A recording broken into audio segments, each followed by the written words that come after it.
You've been taught to fear what leaves your life. They told you that when something disappears, it means something is missing, that every ending is a loss, every distance is rejection, every empty space is something to fill quickly. But if that were true, why does your heart sometimes feel lighter after something is gone? Why does silence begin to feel calmer when the noise fades? Why does peace start to appear only after certain people, paths, and attachments leave? The truth is, what leaves your life is not always taking something away. It is making room for peace. It is clearing what no longer fits who you are becoming. It is removing what your mind was too afraid to release. And Buddhist wisdom has always pointed to this quiet truth. For centuries, the deepest teachings on detachment have shown that suffering is not in the leaving. It is in the holding on, in the resistance, in the fear of emptiness. Tonight, as you listen to these lessons, something will shift. Your mind will begin to loosen its grip. The weight you have been carrying will slowly fall away. You will start to see that every departure has a purpose. Every ending creates space. And in that space, something gentle begins to grow. Something you have been searching for without realizing it.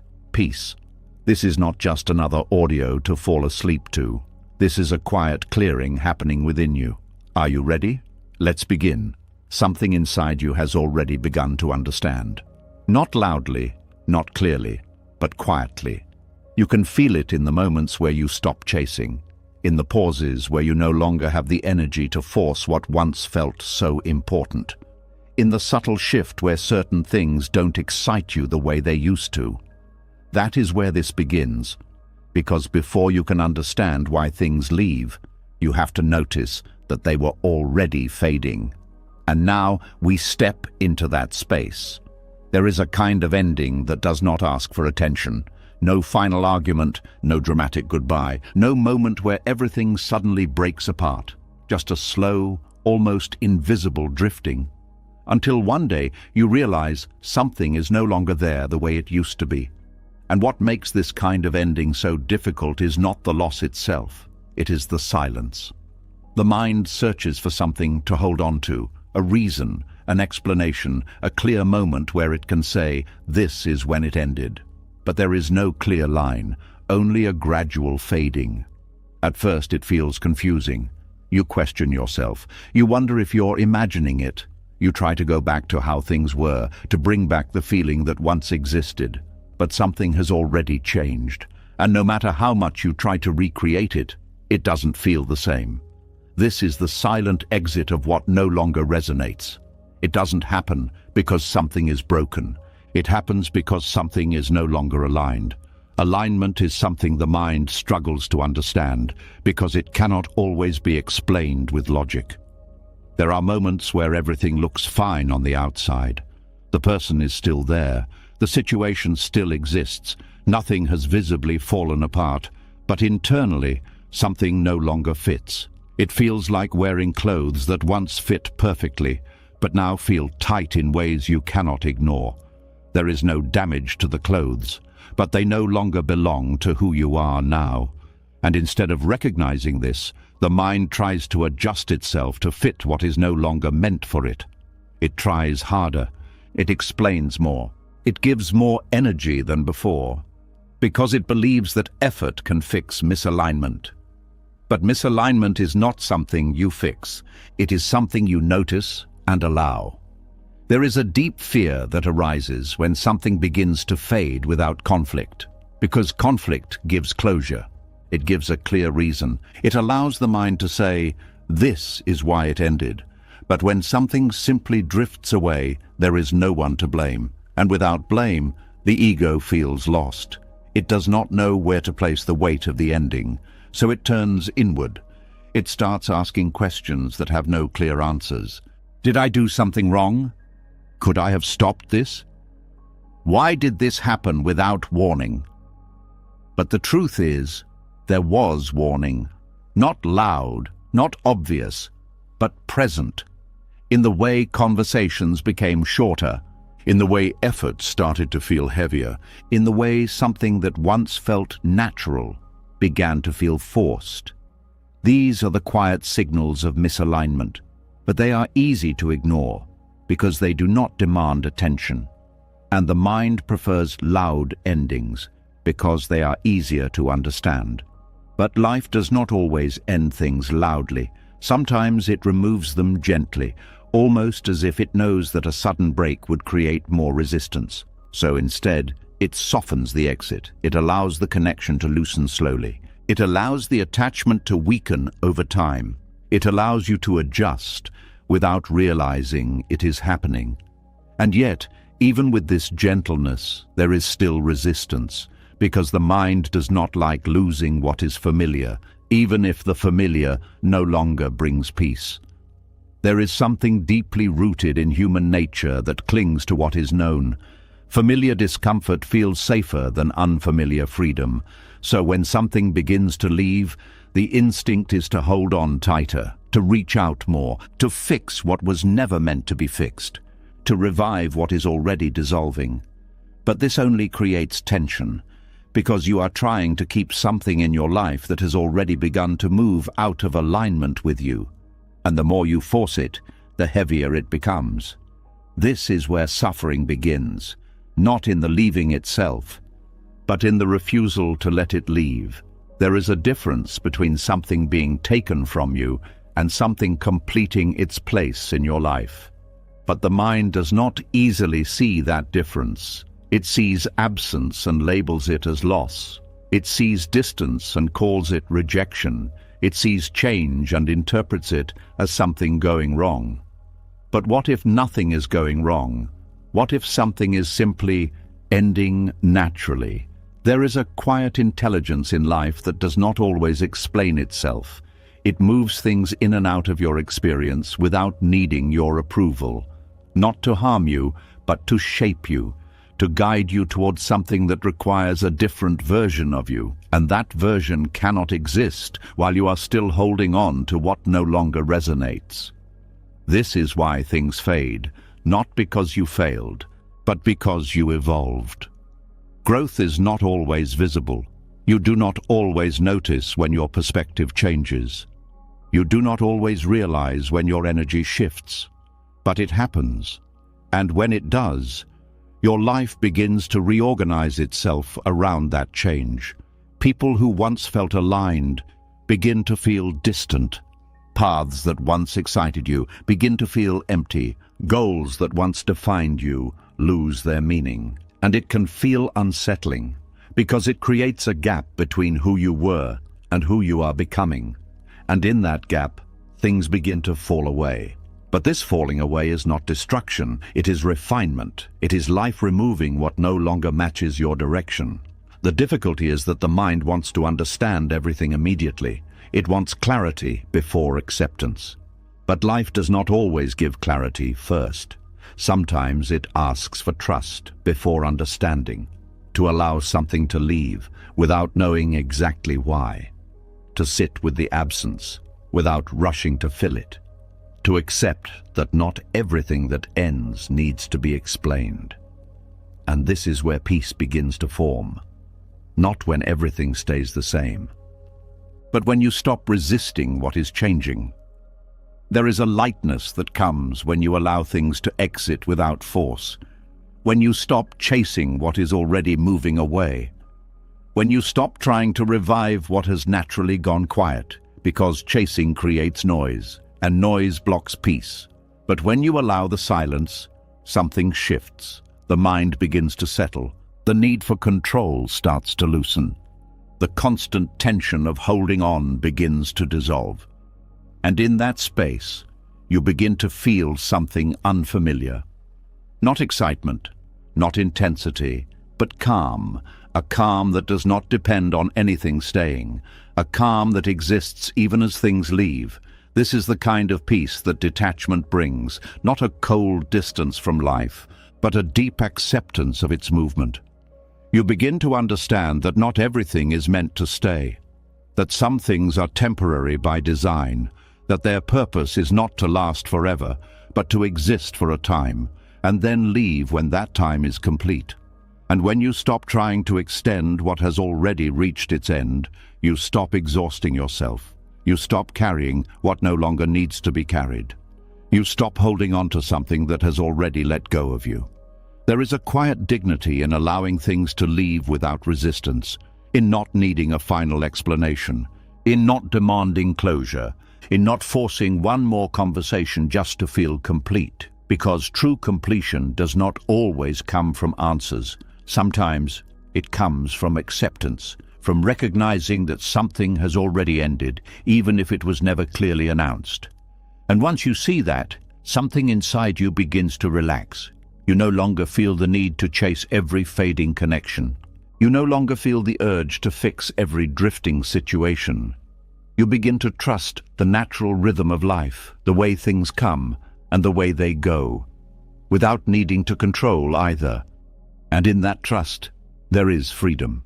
A freedom that is not loud or dramatic, but quiet, stable, unshaken by the constant movement of people, circumstances, and time. Because you finally understand something that changes everything. What leaves your life is not always a loss. Sometimes it is life creating space, space for clarity, space for growth, space for peace. And the moment you stop resisting that space is the moment you begin to feel what you have been searching for all along. Not in what stays, but in what you no longer need to hold. And as that space begins to open, something unexpected rises to the surface. Not relief, not clarity, but a quiet kind of sadness. Because when things leave your life, it is not only people, places, or situations that disappear. Sometimes it is a version of you, the one you spent years building, the one you believed you would become, the one you held on to as your future. And now it no longer fits. There is a grief that no one prepares you for, not the grief of losing something outside of you, but the grief of losing who you thought you would be. It does not come with rituals. No one gathers around you, no one tells you how to process it, because from the outside, nothing seems wrong. But inside, something has quietly ended. A dream you once carried begins to fade. An identity you once held tightly no longer feels true. A future you imagined with so much certainty starts to dissolve without asking for your permission. And the strange part is, you are the one letting it go. No one forced it out of your hands. No one took it away from you. You simply reached a point where you could no longer pretend it still belonged to you. And that realization is heavy, because identity is not something small. It is how you see yourself. It is how you understand your place in the world. It is the story you tell yourself about who you are becoming. So when that story begins to change, it feels like losing a part of yourself. You may not say it out loud. You may not even fully admit it to yourself, but there is a quiet mourning happening beneath the surface. A mourning for the life you thought you would live, a mourning for the person you believed you would become. This kind of grief is confusing because nothing physically died, yet something is gone. The mind struggles with this. It tries to hold on to the old version of you. It replays past ambitions. It reminds you of the goals you once set, as if repeating them will bring them back to life. But something inside you already knows that version of you is no longer aligned with who you are now. And this is where the conflict begins, between what you once believed and what you are now starting to see. You may find yourself asking questions that have no simple answers. Was I wrong back then? Did I waste time chasing something that was never meant for me? Who am I now if I am not that person anymore? These questions are not just thoughts. They are the mind trying to protect a familiar identity. Because letting go of who you thought you would be feels like stepping into the unknown without a map. And the unknown is uncomfortable. Even if what you are leaving behind no longer brings you peace, at least it was familiar. You knew how to exist within it. You knew how to explain it to others. You knew how to define yourself through it. But now, that definition is dissolving, and what replaces it is not immediately clear. There is a space where certainty used to be, and in that space there is silence.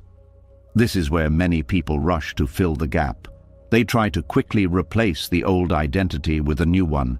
They search for something else to become. They cling to new labels, new goals, new directions, just to avoid feeling undefined. But this only creates another attachment, another version of the self that may not truly align, because the mind is not trying to grow, it is trying to escape the discomfort of not knowing. But growth does not come from rushing into a new identity. It comes from sitting with the absence of the old one, allowing yourself to exist without immediately defining who you are. This is not easy because identity gives a sense of control. It allows you to say, "This is who I am," and when that certainty fades, it can feel like you are losing control of yourself. But in truth, you are not losing yourself. You are shedding a version of yourself that no longer fits. And shedding is not destruction, it is transformation. But transformation is rarely comfortable. It involves letting go of things that once felt important, dreams that once motivated you, paths that once defined your direction, versions of yourself that once felt like the final destination, and accepting that they are no longer part of your journey. There is a quiet courage required to do this because it means facing the possibility that you have changed, not in a way that can be easily explained, but in a way that can be deeply felt. You start to notice it in small moments. Things that once excited you no longer do. Conversations that once felt meaningful now feel empty. Goals that once seemed urgent now feel distant. And instead of forcing yourself to feel the same way again, you begin to accept that something inside you has shifted. This acceptance is where healing begins, not in trying to go back, but in allowing yourself to move forward without carrying what no longer belongs. Grieving an old identity does not mean something went wrong. It means something has changed. And change is not always something to fix. Sometimes it is something to honor, to recognize that the person you once were was necessary for you to become who you are now, even if you no longer resonate with that version of yourself. There is no need to reject your past, no need to judge who you used to be. That version of you served a purpose. It carried you through certain experiences. It helped you learn certain lessons. It shaped your understanding of the world. But it was never meant to be permanent. And holding on to it prevents you from fully stepping into who you are becoming. This is where detachment becomes important. Not detachment from life, but detachment from fixed identities, from the need to always know exactly who you are. Because the truth is, you are not a fixed identity. You are a process, a continuous unfolding. And each version of you is temporary. Some will stay longer than others. Some will leave quietly without announcement. But none of them are meant to define you forever. And once you begin to understand this, the fear of losing yourself starts to fade. Because you realize you are not losing yourself, you are simply not the same person anymore. And that is not something to mourn endlessly, it is something to respect. There is a certain peace that comes from no longer needing to hold on to a specific version of who you should be, from allowing yourself to change without resistance, from letting go of identities that feel heavy instead of forcing yourself to carry them. And in that letting go, you begin to feel lighter, not because you have found a new identity, but because you are no longer trapped in an old one. This is where freedom begins, in the space between who you were and who you are becoming. A space that does not need to be rushed, a space that does not need to be filled immediately, a space where you can simply exist without needing to define yourself. And in that space, something quiet begins to grow, not a new identity to cling to, but a deeper awareness of yourself, one that is not based on labels, not based on expectations, not based on who you thought you had to be, but based on something more real, something that does not need to be forced, something that simply is. And when you allow yourself to stay in that space without rushing, without resisting, you begin to see that letting go of who you thought you would be was not the end of your identity. It was the beginning of your truth. And as that new awareness begins to take shape, something even more uncomfortable reveals itself. Not just what you have been holding on to, but why you have been holding on for so long. Because even after you begin to outgrow certain versions of yourself, even after you feel that quiet shift pulling you in a different direction, there is still something inside you that resists letting go completely. It is not always love, it is not always purpose, and it is not always meaning. Sometimes it is something much simpler and much harder to admit. It is familiarity. There is a strange comfort in what you already know, even when what you know hurts you. A quiet pull that keeps you returning to the same patterns, the same thoughts, the same emotional cycles, even when you have already seen where they lead. And this is where the next layer begins to unfold. There is a kind of pain that feels almost like home. Not because it is good, not because it is fulfilling, but because it is known. You recognize it. You understand its rhythm. You know how it begins, how it grows, and how it ends. And in a strange way, that predictability creates a sense of safety. The mind does not always choose what is best. It chooses what is familiar. And when something has been repeated enough times, even if it causes suffering, it becomes part of your internal landscape. It becomes something you can navigate without thinking. You know how to respond, how to react, how to survive within it. And that sense of knowing creates a false sense of control. This is why people return to situations that have already hurt them. This is why old emotional wounds keep reopening. This is why certain patterns repeat, even when you are aware of them. Because awareness alone is not enough to break attachment. There is something deeper that keeps pulling you back. The mind fears what it cannot predict. It prefers a pain it understands over a peace it does not. Because peace, when it is unfamiliar, feels empty. It feels uncertain. It feels like standing in a space where nothing is happening, where there is no tension, no urgency, no emotional intensity. And to a mind that has been conditioned by constant stimulation, that stillness can feel unsettling. So instead of staying in that stillness, the mind creates movement. It replays old thoughts. It brings back memories. It revisits situations that have already ended. It searches for problems to solve, even when there are none, because activity feels safer than silence. There is a deep habit of suffering that forms over time, not because you want to suffer, but because you have learned how to exist within it. You have built responses around it. You have shaped your identity around it. And without it, there is a part of you that does not know who you are. This is why letting go of familiar pain is not just about releasing the pain itself. It is about releasing the identity that formed around it. It is about stepping away from the version of you that was shaped by those experiences. And that can feel like losing something, even when what you are losing is suffering. There is also a subtle attachment to emotional intensity. Pain, in many ways, feels alive. It creates movement. It demands attention. It gives the mind something to focus on. And when that intensity is gone, there can be a sense of emptiness, as if something is missing. But what is missing is not something you need. It is something you have become used to. There is a difference between what is necessary and what is familiar. And the mind often confuses the two. You may notice this in the way you hold on to certain thoughts. Thoughts that repeat without offering any solution. Thoughts that bring you back to the same emotional state over and over again. You know they are not helping you, but you continue to engage with them because they are known, because they feel like something you can hold on to. This is how attachment to pain is maintained. Not through external circumstances alone, but through internal repetition. The mind becomes a loop, cycling through the same patterns, reinforcing the same feelings, keeping the same attachments alive. Breaking this cycle does not happen through force. You cannot fight the mind into letting go. That only creates more resistance. What is needed is something much quieter, something more patient.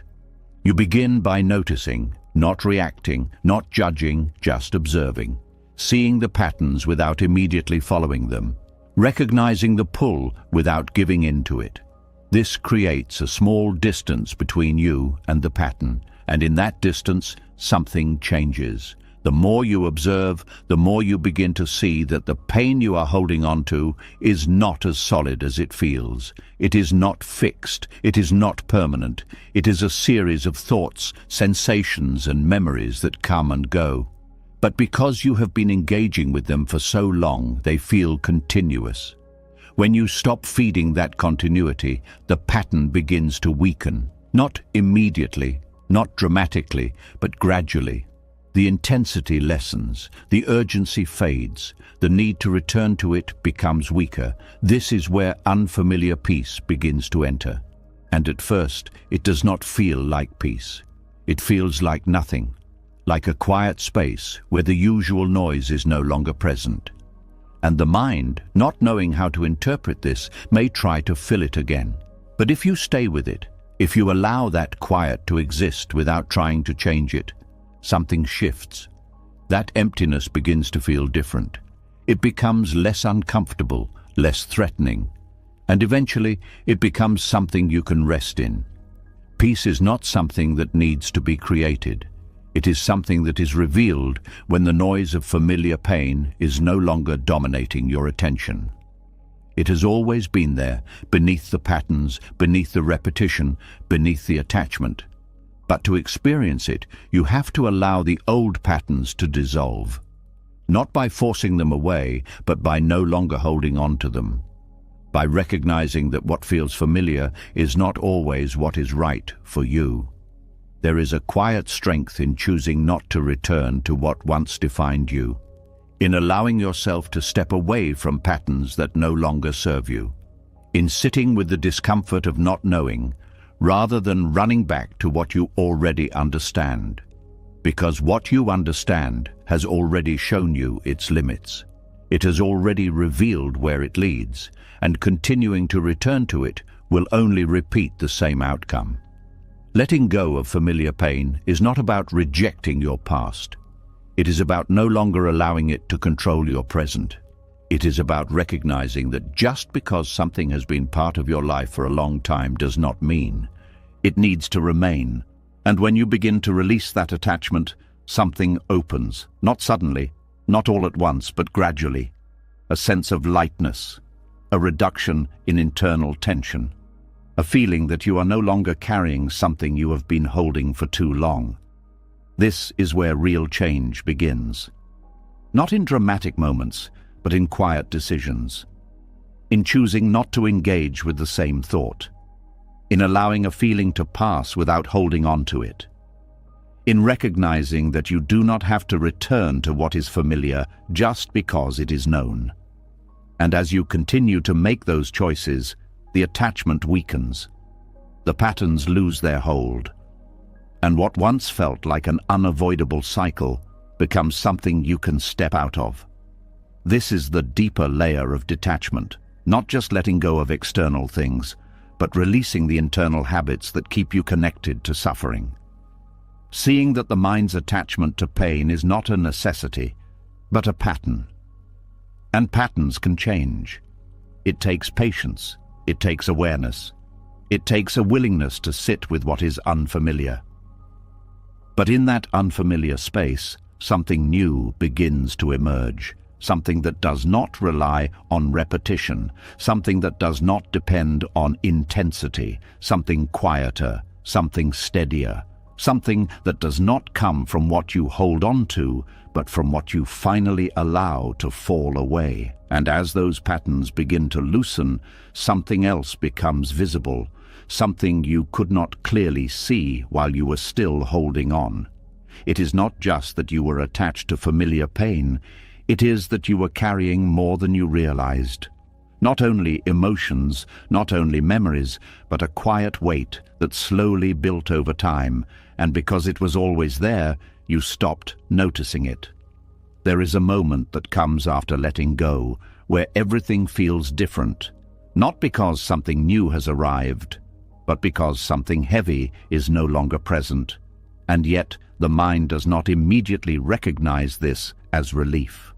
It interprets it as loss. There is a strange feeling that appears when something leaves, a hollow space, a pause, a silence that was not there before. And the mind reacts quickly. It says something is missing. It says something has been taken. It says you are now less than you were before. But what if that feeling is not loss? What if it is lightness that you have not yet learned how to recognize? There is a quiet misunderstanding in the way the mind perceives change. It has been trained to believe that having more means being complete, and losing something means becoming incomplete. So when something leaves, the immediate assumption is that you are now lacking something essential. But this assumption ignores something important. It ignores the weight of what you are holding. Not everything you carry is meant to stay with you. Some things were never meant to be permanent. They were meant to pass through your life, to teach you something, to shape your awareness, and then to leave when their purpose was complete. But instead of allowing them to leave, the mind holds on. It attaches meaning. It builds identity. It creates stories around them. And slowly, what was once temporary becomes something you feel you cannot live without. This is how invisible weight forms, not through physical burden, but through emotional attachment, through the constant effort of maintaining something that no longer aligns with who you are becoming. You may not notice it at first. It does not announce itself. It does not feel heavy in a way that is obvious. It blends into your daily experience. It becomes part of how you think, how you feel, how you move through life. But it is there, in the effort it takes to hold on to something that is already fading, in the tension that builds when you try to keep something from changing, in the quiet exhaustion that comes from carrying expectations that no longer fit. And because it has been there for so long, you begin to believe that this weight is normal, that this is just how life feels. So when something leaves, you do not immediately feel relief. You feel absence. You feel like something has been removed that you needed. But what has actually been removed is the weight you had grown used to carrying. This is why detachment can feel confusing at first. It does not always feel like freedom. It feels like emptiness. It feels like something is missing. And the mind, uncomfortable with that space, tries to fill it as quickly as possible. It looks for replacements. It revisits old attachments. It tries to bring back what has already left, because it does not yet understand that what has been removed was not supporting you. It was weighing you down. There is a difference between something that adds to your life and something that occupies it. But the mind does not always see that difference clearly. It confuses presence with value. It assumes that because something was there, it must have been important. And because it is now gone, something valuable must have been lost. But presence does not always mean purpose. There are things that stay in your life simply because you have not let them go. Not because they are meant to remain, but because you have become accustomed to their presence. And when they finally leave, the absence feels unfamiliar. It creates a space that you do not know how to interpret. But that space is not emptiness. It is openness. It is the removal of something that was taking up more energy than you realized. It is the release of something that was quietly shaping your thoughts, your emotions, your sense of self. And without it, there is room for clarity, room for stillness. Room for something new that actually aligns with who you are now. But before you can experience that, you have to move through the illusion of loss. You have to sit with the feeling that something is missing without immediately trying to replace it. You have to allow the mind to adjust to the absence, to recognize that what feels like lack is actually relief in a form it does not yet understand. This requires patience, because the mind does not change its interpretations instantly. It takes time for it to see that what it labeled as loss was actually a form of release. You may notice this in the way your body responds, a subtle ease in your chest, a reduction in tension you did not even know was there, a quiet sense of space in your thoughts, where there used to be constant activity. These are not signs of something missing. They are signs of something being removed. And as you begin to pay attention to this, your perspective starts to shift. You stop asking what you lost, and you start noticing what you no longer have to carry. You see that certain worries are no longer present, that certain emotional patterns are no longer repeating, that certain pressures have quietly disappeared. And in their absence, there is a lightness that was not possible before. This is the reality that sits beneath the illusion of losing, the understanding that not everything that leaves takes something from you. Some things leave because they were taking too much. But this understanding does not come through thinking alone. It comes through experience, through allowing yourself to feel the difference between carrying something and being without it. At first, that difference may feel unfamiliar. It may feel like something is missing, but if you stay with it, if you allow yourself to exist in that space without rushing to fill it, something becomes clear. You begin to see that what you thought was supporting you was actually limiting you. That what you believed you needed was something you had simply grown used to. That what you feared losing was something that had already stopped serving you. And in seeing this, your relationship with loss changes. It is no longer something to avoid at all costs. It becomes something to understand, something to observe, something that can carry a different meaning than what you were taught. You begin to trust that when something leaves, it is not always taking something essential. Sometimes it is removing what is unnecessary. This does not mean that every loss feels easy. There are still emotions, still memories, still moments of reflection.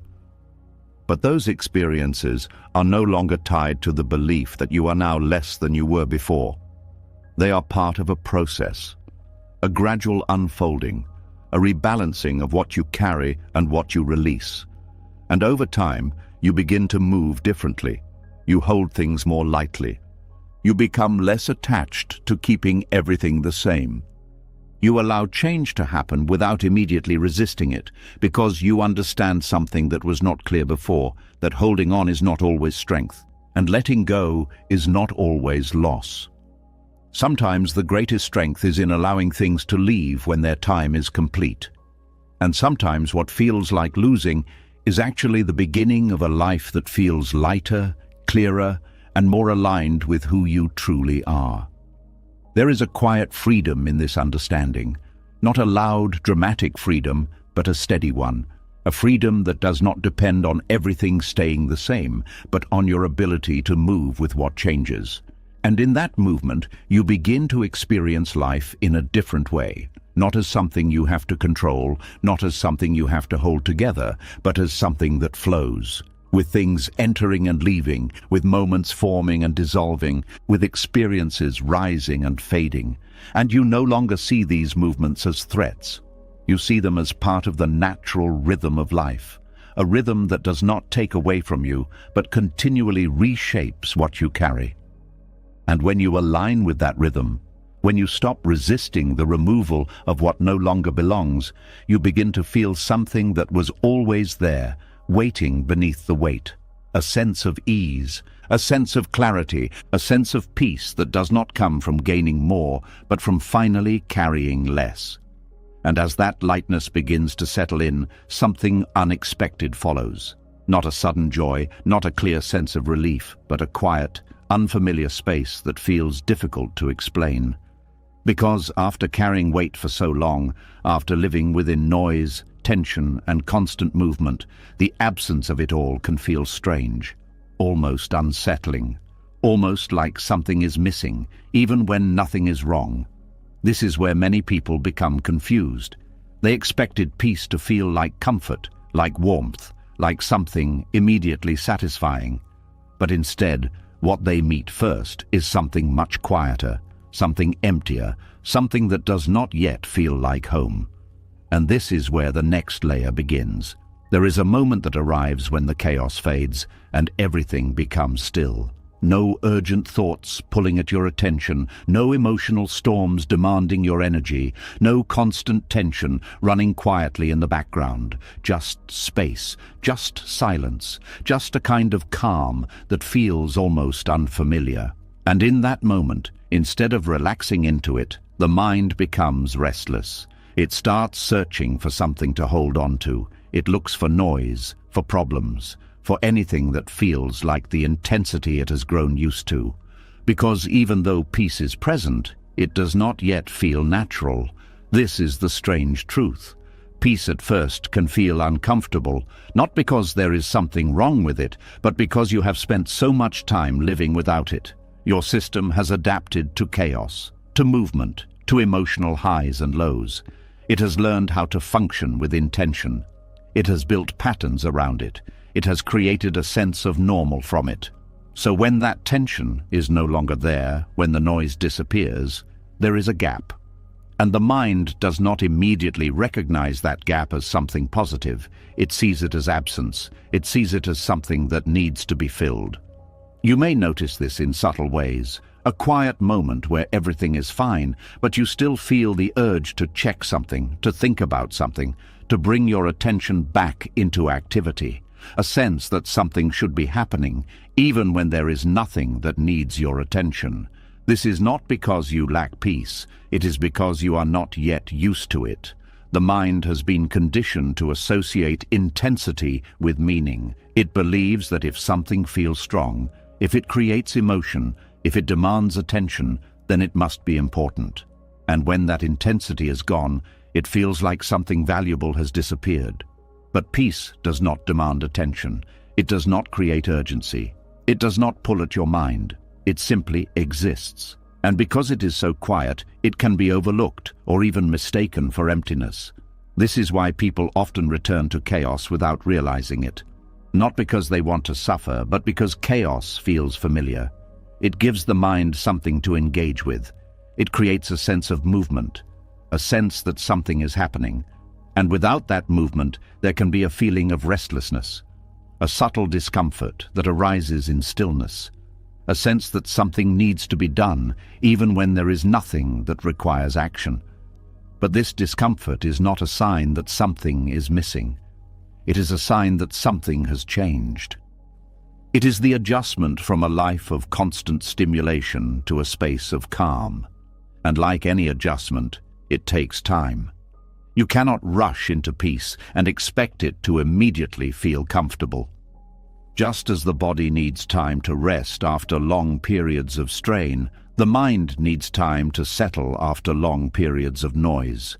At first, the silence may feel too quiet. The space may feel too open. The absence of tension may feel unfamiliar. But if you stay with it, if you resist the urge to fill that space immediately, something begins to shift. The restlessness starts to fade. The need for constant movement begins to soften. The discomfort slowly transforms into something else, and what once felt empty begins to feel spacious. There is a difference between emptiness and space.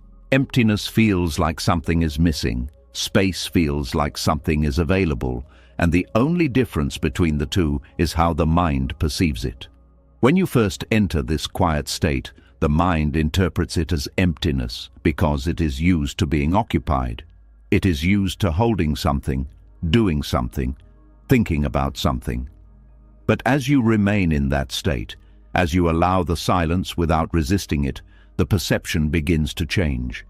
You start to notice the ease within it, the lack of pressure, the absence of urgency, and slowly what felt like emptiness becomes something you can rest in. This is the moment where peace begins to feel natural, not as something you chase, not as something you try to create, but as something that is already there when you stop filling every moment with noise. But this transition is delicate, because the mind will still try to return to what it knows. It may bring back old thoughts. It may create new worries. It may look for something to disturb the calm. Not because you are doing something wrong, but because it is adjusting. This is where awareness becomes important, not controlling the mind, not forcing it to be quiet, but simply noticing when it tries to recreate chaos, seeing the pattern without immediately following it, allowing the thought to pass without turning it into a story, letting the moment remain as it is without needing to change it. This practice may feel small, but it creates a shift. Because each time you choose not to return to noise, you reinforce the presence of peace. And over time, this becomes easier. The silence no longer feels uncomfortable, the space no longer feels empty, the calm no longer feels unfamiliar. It becomes something you recognize, something you trust, something you can return to without effort. There is a quiet beauty in this state, not the kind that demands attention, not the kind that stands out, but the kind that supports everything else. It allows you to move through life without carrying unnecessary tension. It allows you to experience moments without needing to control them. It allows you to exist without constantly seeking something more. And this is where peace reveals its true nature. It is not excitement. It is not intensity. It is not something that constantly changes. It is steady. It is quiet. It is always there, beneath the surface of everything else. But to feel it, you have to become comfortable with what is not loud. You have to allow yourself to be in moments where nothing is happening, to sit with stillness without trying to escape it, to experience calm without questioning it. And this is not something that happens all at once. It is a gradual shift. A movement away from constant stimulation towards something more stable, a release of the need to always be engaged, toward an ability to simply be. And in that shift, something important happens. You stop searching for peace in external things. You stop trying to create it through circumstances. You stop believing that it is something you need to achieve, because you begin to see that it is already present, waiting beneath the noise. And the more you allow that presence, the more natural it becomes. The discomfort fades, the restlessness quiets, the mind settles, and what once felt strange becomes something you rely on, a foundation that does not move, even when everything else changes. This is the deeper understanding of peace, not as something that removes all challenges, but as something that exists even when challenges arise, not as something that replaces life, but as something that supports it.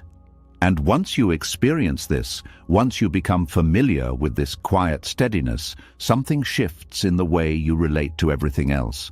You no longer chase intensity in the same way. You no longer feel the need to fill every space. You no longer fear silence, because you have seen what exists within it, and you understand that the emptiness you once feared was never emptiness at all. It was the beginning of something deeper, something that does not come and go, something that does not depend on circumstances, something that was always there, waiting for you to stop filling your life with noise long enough to notice it. Peace. And as that quiet peace begins to feel more natural, another challenge appears, one that is not loud but persistent. It does not disturb your outer world, but it lingers in your mind, because even when you begin to feel lighter, even when the chaos has settled, there is still a part of you that looks back, searching for something that was never given. A reason, an explanation, a final moment that makes everything make sense.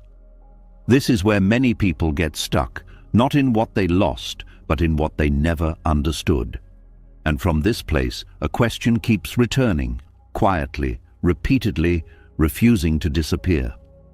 There is a part of the mind that does not like unfinished stories. It wants a clear ending, something it can hold, something it can use to say, this is why it happened, this is how it ended, this is what it meant. And when that clarity is not given, the mind does not let go easily. It keeps returning to the same moment, the same conversation, the same unanswered question. It replays what was said, what was not said, what could have been said. It tries to find meaning in silence, to extract answers from something that never offered them. And this is where suffering quietly continues, not because the situation is still happening, but because the mind is still searching for closure. Closure feels like something necessary. It feels like the final step, the thing that will finally allow you to move on. The belief is simple. Once I understand it, once I get the explanation, once I hear the truth, then I will be at peace. But this belief carries a hidden trap, because it places your peace in something outside of your control. It makes your ability to let go dependent on another person, another moment, another explanation that may never come. And in doing so, it keeps you connected to what has already ended. There are endings that do not come with answers. There are situations that close without explanation. There are people who leave without saying what you needed to hear. And no matter how much you revisit it, no matter how deeply you think about it, the clarity you are searching for may never appear. This is not because you are missing something, it is because not everything is meant to be explained. The mind struggles with this. It believes that every experience should make sense, that every ending should be understood. But life does not always operate in that way. Sometimes things end without clarity, without resolution, without a final understanding that satisfies the mind. And the more you try to force that understanding, the more you stay attached to the past. You may notice how this plays out. A memory appears, and immediately the mind starts analyzing it, trying to piece it together, trying to find the missing part, trying to answer a question that was never answered. But the more you analyze, the more complex it becomes, because you are trying to create clarity where there is none. And this creates a loop, a constant return to the same moment, the same question, the same need for something that is not there. Breaking this loop does not come from finding the answer. It comes from releasing the need for one. This is where detachment from emotional closure begins.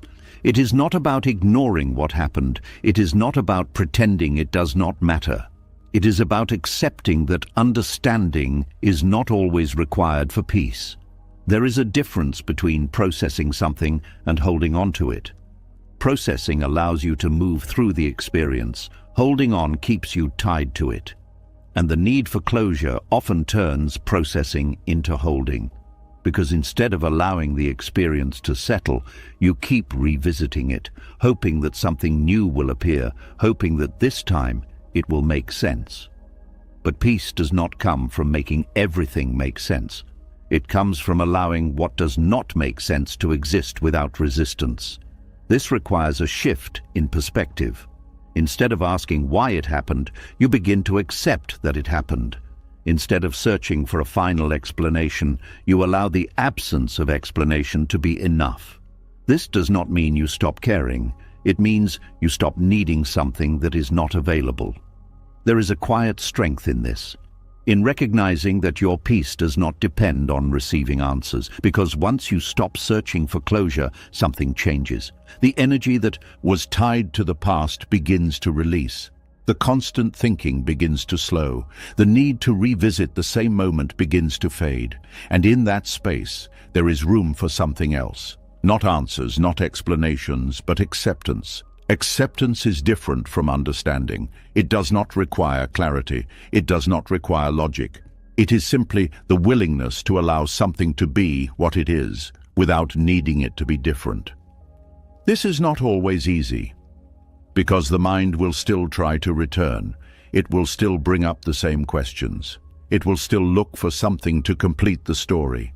But each time it does, you have a choice: to follow the thought or to let it pass, to engage with the question or to recognize that it does not need an answer. This choice may feel small, but it changes everything. Because each time you choose not to engage, you weaken the attachment. Each time you allow the question to exist without answering it, you create space, and in that space, the need for closure begins to dissolve. There is a moment where you realize something important, that the ending has already happened, that the absence of explanation is not preventing closure, that what you were waiting for is not necessary. And in that realization, there is a quiet release, not a dramatic one, not a sudden shift, but a gradual loosening. The grip on the past softens, the need to understand fades, the mind begins to rest. This is where true detachment begins. Not in forcing yourself to forget, not in trying to erase what happened, but in no longer needing to complete it. In allowing it to remain unfinished, without feeling incomplete. Because the truth is, closure is not something you receive. It is something you allow. It happens the moment you stop waiting for something that may never come, the moment you stop searching for answers that are not available, the moment you accept that peace does not require explanation. And once you reach that point, something shifts. You no longer feel tied to the past in the same way. The memory may still exist, but it no longer pulls at you. The questions may still appear, but they no longer demand your attention. There is a distance that forms, not from avoidance, but from understanding that you do not need to engage. And in that distance, there is freedom. Freedom from the need to make everything make sense. Freedom from the constant search for meaning. Freedom from the belief that you cannot move forward without first understanding everything behind you. Because you can. You can move forward without knowing why. You can find peace without receiving answers. You can let go without closure. And when you do, you begin to see something clearly. That the mind was never really searching for understanding. It was searching for control. And when you release that need for control, when you allow things to exist without fully understanding them, you step into a different kind of peace. One that does not depend on clarity. One that does not depend on resolution. One that exists even when questions remain unanswered. And in that peace, there is a quiet completion. Not because everything was explained, but because you no longer need it to be. And as you begin to release the need for answers, something even deeper starts to reveal itself. The mind becomes quieter. The constant searching begins to fade. And for the first time, there is space that is not filled with questions. But just as this quiet begins to settle, something inside resists it. Not loudly, not aggressively, but subtly. Almost like a quiet discomfort that grows the longer the silence stays. Because even when the mind is no longer chasing closure, there is still something within you that does not fully trust stillness. And from that place, a new kind of movement begins. There is a part of you that does not like silence, not because silence is harmful, but because silence removes distraction. And when distraction is gone, what remains is something the ego finds difficult to face, a sense of not needing to prove anything, not needing to defend anything, not needing to become anything. And for the ego, this feels like a loss. The ego is not something separate from you. It is a pattern, a way of seeing yourself, a structure built from thoughts, memories, labels, and experiences. It is the story you tell yourself about who you are. And that story depends on activity to stay alive. It needs comparison, it needs validation, it needs movement, reaction, and engagement. Without these, it begins to lose its sense of control. This is why quiet can feel uncomfortable, because in quiet, the usual structures that define the self are not active. There is no immediate role to play, no image to maintain, no identity to defend. There is just awareness, simple, still, without the usual layers. And the ego does not know how to exist in that space. So it creates noise. Not always in obvious ways. Sometimes it is subtle. A sudden urge to check something, to think about something, to revisit a conversation, to plan something unnecessary. Small movements that pull you away from stillness and back into activity. It may bring up old concerns. It may create new worries. It may remind you of things you need to fix or improve. Not because these things are urgent, but because they keep the mind occupied. The ego thrives on occupation. It needs something to hold on to, something to engage with, something to reinforce its presence. And when there is nothing to engage with, it begins to feel like it is fading. This is where resistance appears. a quiet push against stillness, a feeling that something should be happening, even when everything is fine, a sense that being still is not enough. But this is not because stillness is lacking. It is because the ego is used to defining itself through movement. It is used to being someone who is doing something, achieving something, thinking something, reacting to something. And when that activity is no longer there, it does not know how to define itself. So it tries to recreate what it knows. It brings back old identities. It revisits past experiences. It imagines future scenarios. Anything to avoid staying in the present moment without a clear sense of self. This is why the mind often becomes louder when you try to be still.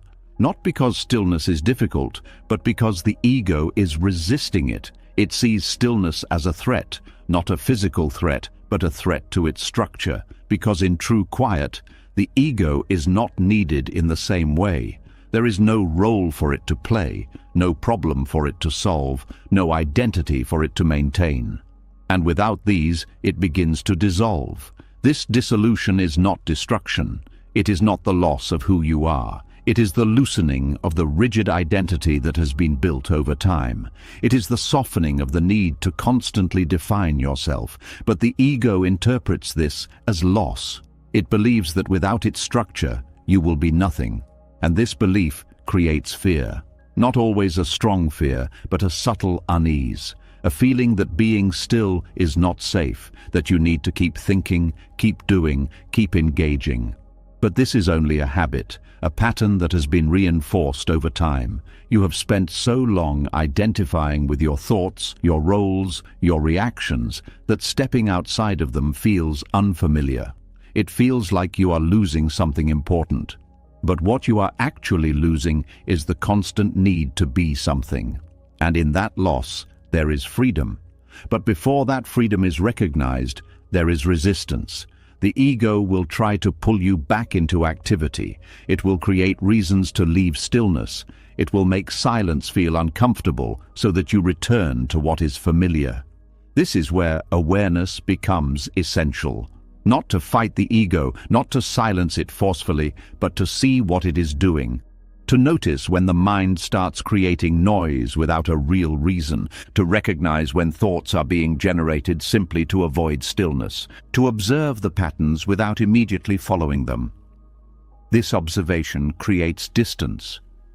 And in that distance, the ego's grip begins to loosen. Because it is no longer being reinforced.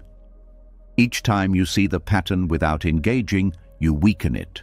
Each time you remain in stillness without reacting, you strengthen your ability to stay present.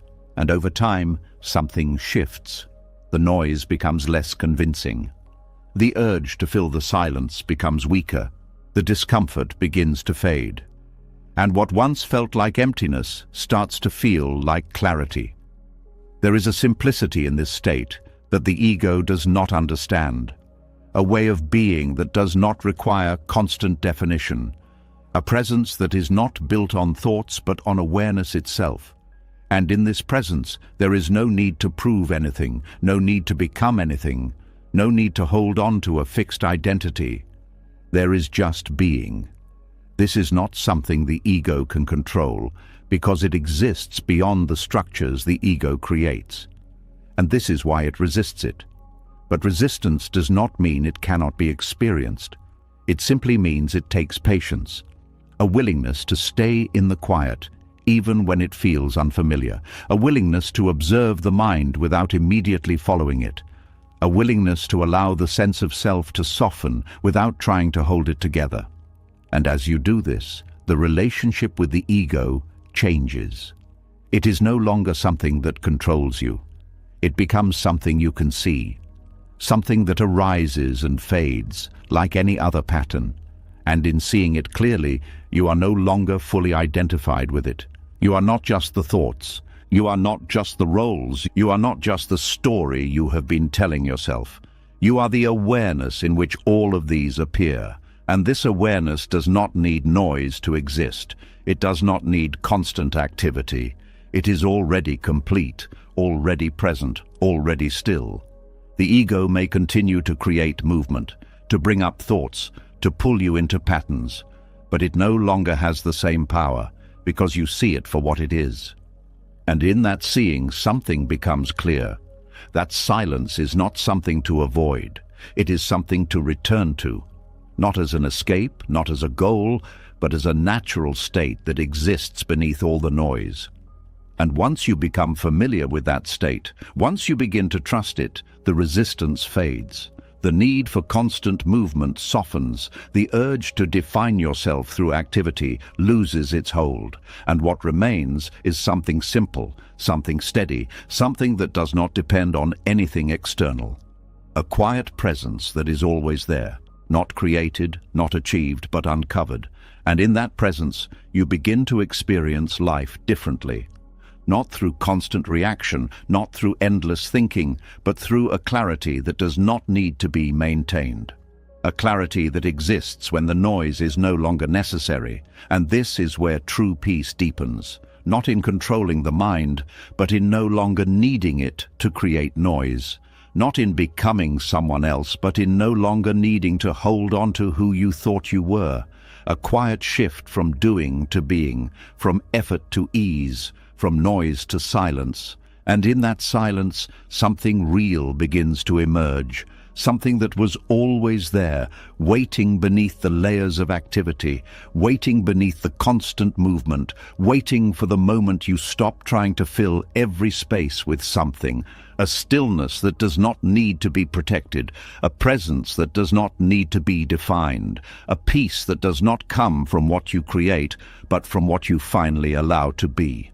And as that quiet presence becomes more familiar, something else begins to shift, not just within you, but around you. The same places you once moved through without question begin to feel different. The same environments that once felt natural start to feel heavy, almost like they belong to a version of you that no longer exists. And this change does not come with an announcement. It arrives slowly, subtly, until one day you realize something no longer fits the way it used to.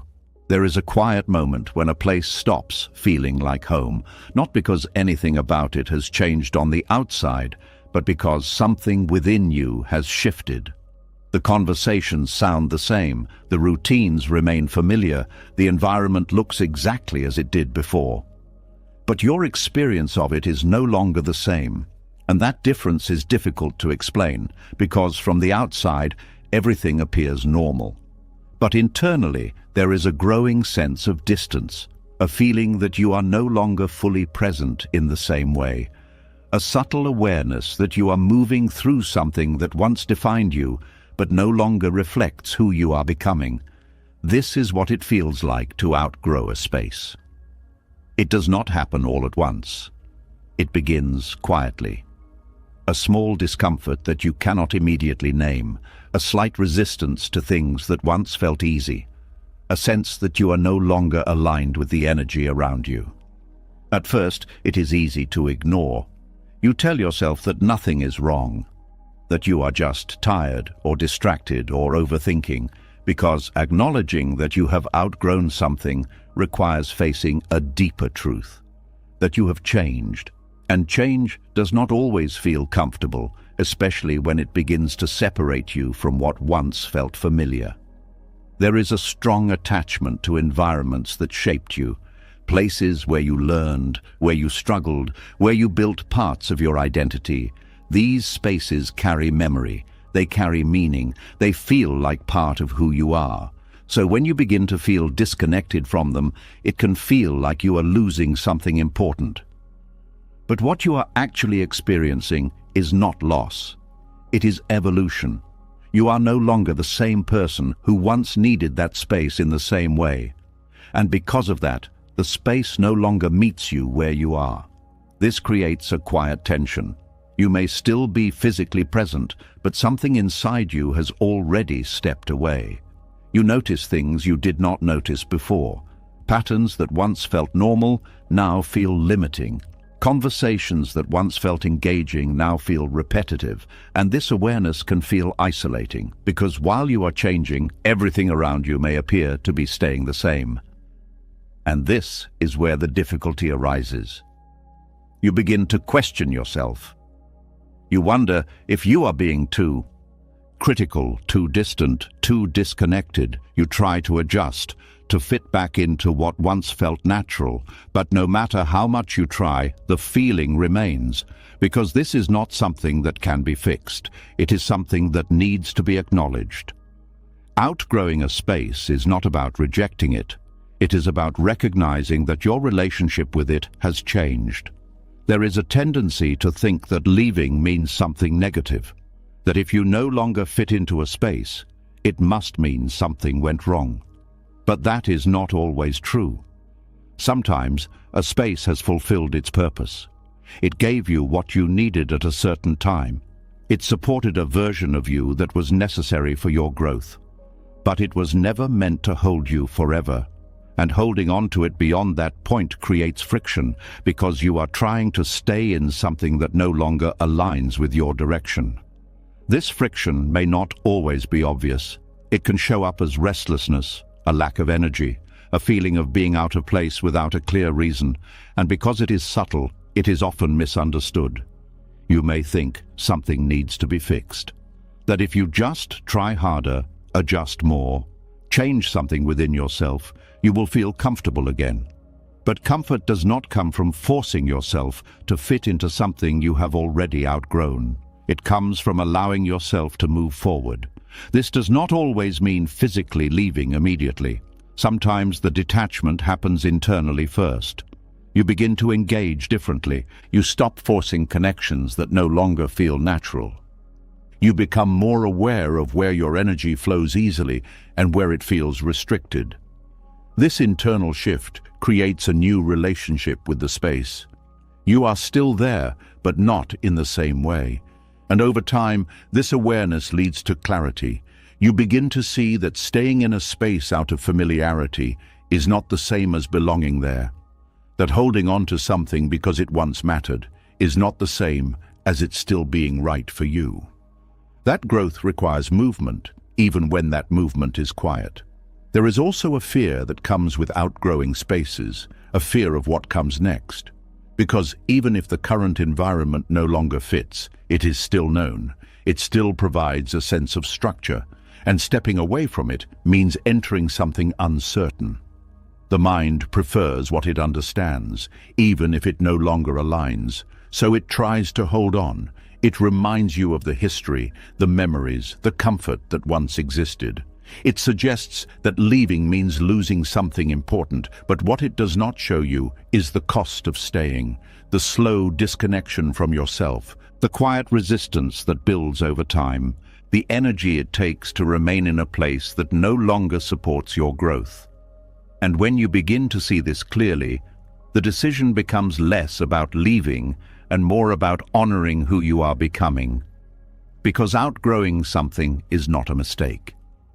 It is a sign that you are moving forward, that you are not fixed, not static, not confined to one version of yourself. And as you begin to accept this, something shifts. The fear starts to soften. The need to hold on begins to loosen. The idea of change becomes less threatening. You begin to trust that moving away from what no longer fits is not something to resist. It is something to allow. There is a quiet strength in this kind of detachment, not dramatic, not forced, not filled with conflict, just a steady recognition that your path is changing. And with that recognition, your relationship with the past also changes. You no longer see those spaces as something you have to hold on to. You see them as part of your journey, something that shaped you, something that contributed to who you are, but not something that defines where you must remain. This perspective brings a different kind of peace, not the peace of staying in what is familiar, but the peace of aligning with what is true. A peace that comes from no longer forcing yourself into environments that do not match your growth. A peace that allows you to move forward without carrying unnecessary attachments. And as you continue to move in this way, something becomes clear. That belonging is not about staying in the same place forever. It is about being in alignment with where you are. And when that alignment shifts, it is not something to fear, it is something to follow. Because every space you outgrow is not something you are losing, it is something you are moving beyond. And in that movement, there is space for something new. Not something you need to rush toward, not something you need to find immediately, but something that will meet you where you are now. A space that reflects your current awareness. A space that supports your next stage of growth. And when you arrive there, it will not feel forced. It will feel natural, not because it is permanent, but because it aligns with who you are in that moment. And when the time comes, you may outgrow that space as well. Not as a failure, not as something to regret, but as part of the same quiet process, the continuous unfolding of who you are becoming. And in understanding this, you no longer fear outgrowing what once defined you. You accept it, as a sign that you are not standing still, as a sign that life is moving through you, as a sign that you are no longer holding yourself back from becoming who you are meant to be.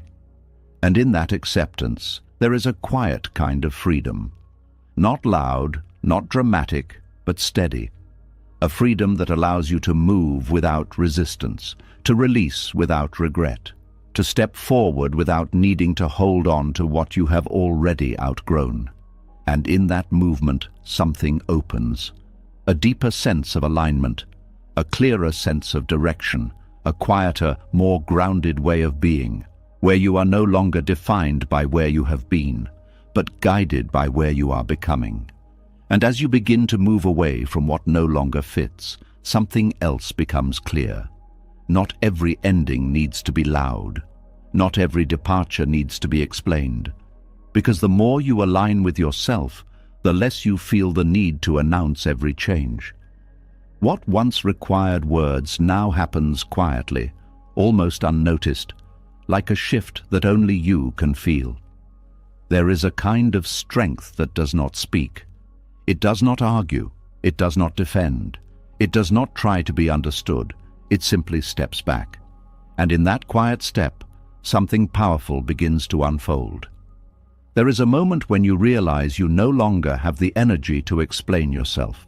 Not because you do not have reasons, not because you cannot put your thoughts into words, but because something deeper has shifted. The need to be understood begins to fade. The urge to justify your decisions loses its weight. And what remains is a quiet certainty that does not need validation. This is where silent withdrawal begins. It does not come from anger. It does not come from resentment. It does not come from the need to prove anything. It comes from clarity. A clarity that sees what no longer aligns. A clarity that recognizes where your energy is being drained. A clarity that understands that not everything needs to be fixed, explained, or confronted. And from that clarity, you begin to move differently. You speak less where you once explained more. You engage less where you once tried harder. You step back where you once pushed forward, not as a reaction, but as a decision. There is a common belief that every ending should be expressed, that if something changes, it should be communicated. Clearly, explained thoroughly, brought into the open so that everyone understands. But not all endings require that. Some endings are not meant to be shared, not because they are hidden, but because they are internal. They happen within you first, in the way you no longer feel the same connection, in the way your attention naturally moves elsewhere, in the way your energy stops flowing in the same direction. And once that shift happens, the external actions follow. Not dramatically, not suddenly, but gradually. You begin to withdraw without making an announcement. You stop forcing conversations. You stop maintaining connections that feel heavy. You stop participating in situations that no longer feel right. And you do it without needing to explain every step. This kind of withdrawal is often misunderstood. Some may see it as distance. Some may see it as avoidance. Some may not understand it at all.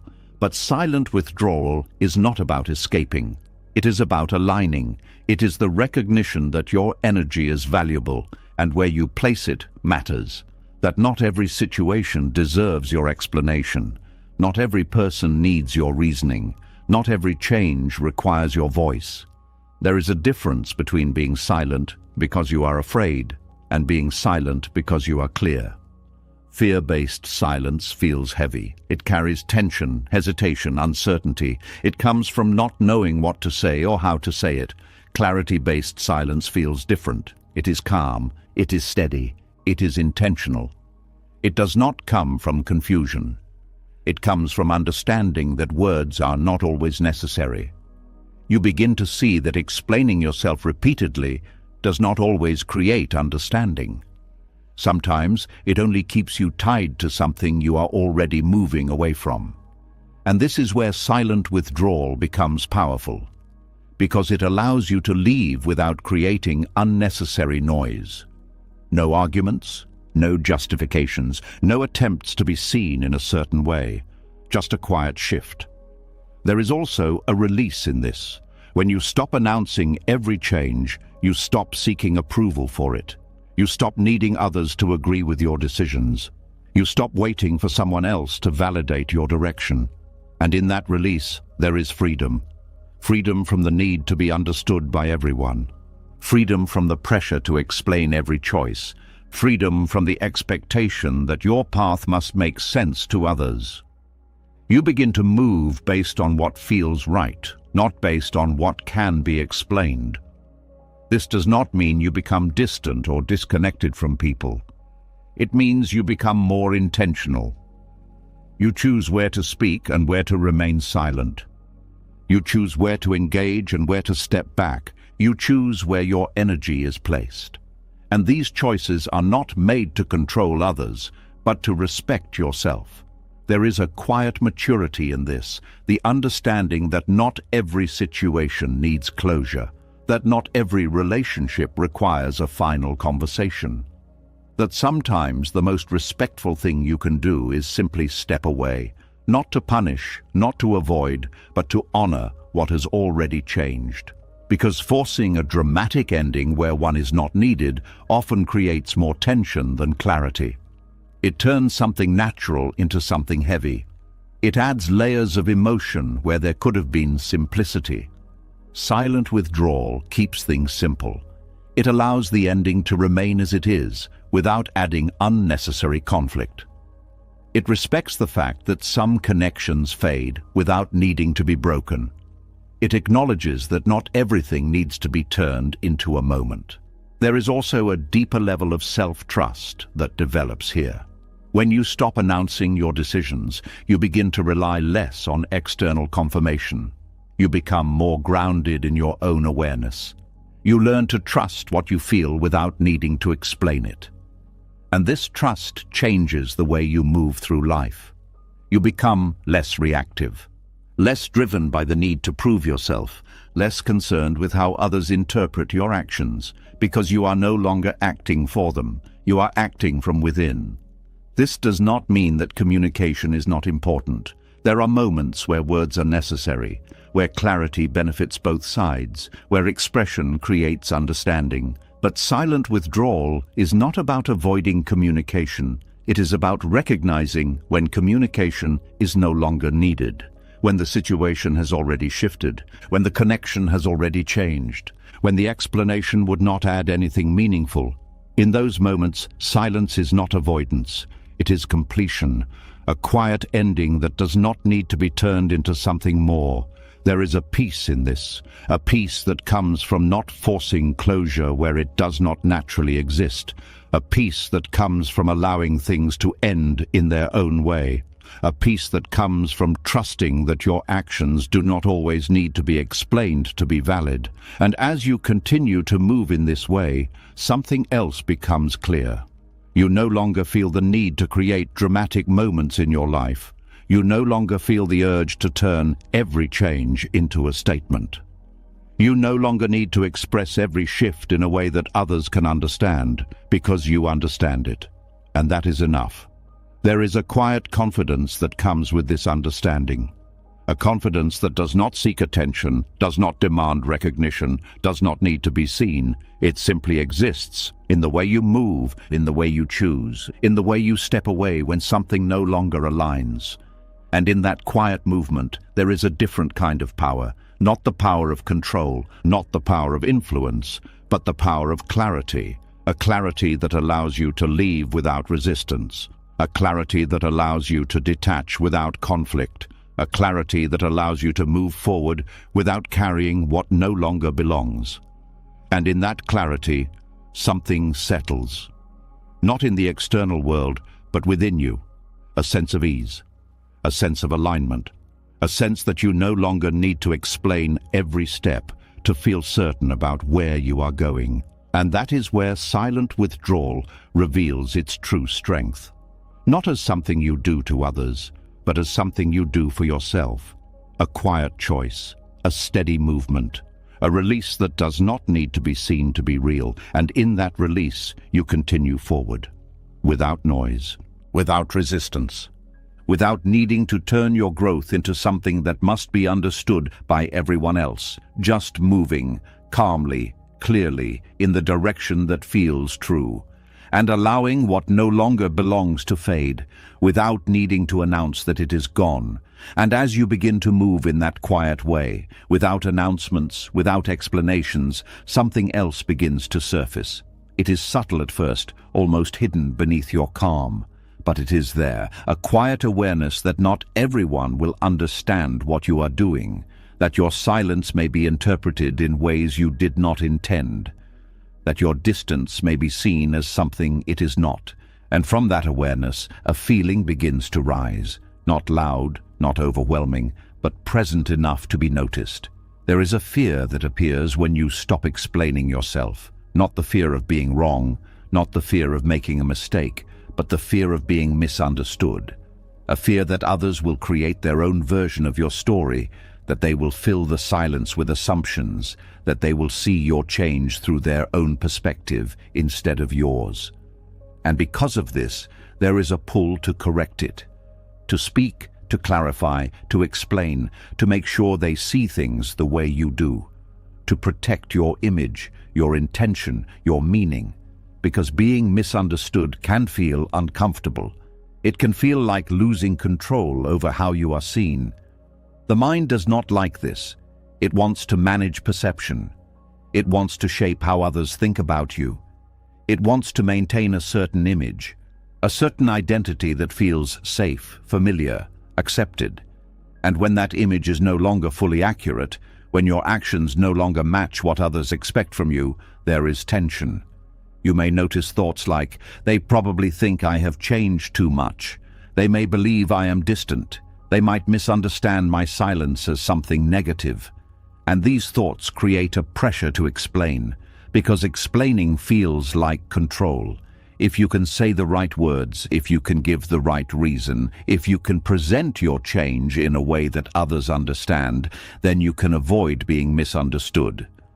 But this is where attachment quietly returns, not to people, not to situations, but to perception, to the idea that you need others to see you correctly in order to feel at peace. And this attachment can be just as strong as any other, because it ties your sense of stability to something outside of you, to how others interpret your actions, to how others respond to your silence, to how others define your change. But the truth is, you cannot control how others see you. No matter how clearly you explain, no matter how carefully you choose your words, people will still interpret you through their own experiences, their own expectations, their own understanding. And this is not something you can change, because perception is not created by you alone. It is shaped by the mind of the person observing you. This is why even the same action can be seen in completely different ways by different people. One person may see your silence as peace, another may see it as distance, another may see it as indifference, and none of these interpretations are fully within your control. Trying to manage all of them is exhausting. It requires constant adjustment, constant explanation, constant awareness of how you might be perceived. It pulls you out of your own experience and into the minds of others. And in doing so, it takes you away from your own clarity. This is where detachment deepens, not just from people or situations, but from the need to control how you are seen. This does not mean you stop caring about others. It does not mean you become indifferent to how your actions affect them. It means you release the need to manage every perception. You allow people to see you in their own way, even if that way is incomplete, even if that way does not fully capture your intention, even if that way is not what you would choose. This is not easy, because there is a natural desire to be understood, to be seen clearly, to have your actions interpreted correctly, to have your intentions recognized. And when that does not happen, it can feel uncomfortable. But there is a deeper understanding that begins to form, that being understood by everyone is not necessary for peace. That clarity within yourself matters more than clarity in the minds of others. That your path does not need to make sense to everyone for it to be valid. And once you begin to see this, something shifts. The need to explain starts to soften. The urge to correct every misunderstanding begins to fade. The pressure to control perception loses its hold. You begin to move with less resistance, not because everyone understands you, but because you no longer need them to. This creates a different kind of freedom, a freedom that is not dependent on approval, a freedom that does not require constant validation, a freedom that allows you to exist as you are without adjusting yourself to fit every expectation. There is also a quiet confidence that comes with this. Not a loud confidence that seeks attention, but a steady one that does not need to prove anything. A confidence that trusts your own understanding. That does not question your path just because others do not see it. That does not require external agreement to feel certain. And in this confidence, you begin to feel lighter, because you are no longer carrying the weight of managing how you are perceived. You are no longer trying to hold together an image that no longer fits. You are no longer adjusting yourself to match expectations that you have outgrown. You are simply being. And this simplicity brings peace. Not because everything is understood, but because you are no longer trying to control what cannot be controlled. There is also a deeper compassion that develops here. Because as you release the need to control perception, you begin to see that others are doing the same thing. They are also acting from their own understanding. They are also interpreting based on their own experiences. They are also navigating their own perceptions. And this awareness softens judgment. You no longer take misunderstandings as something personal.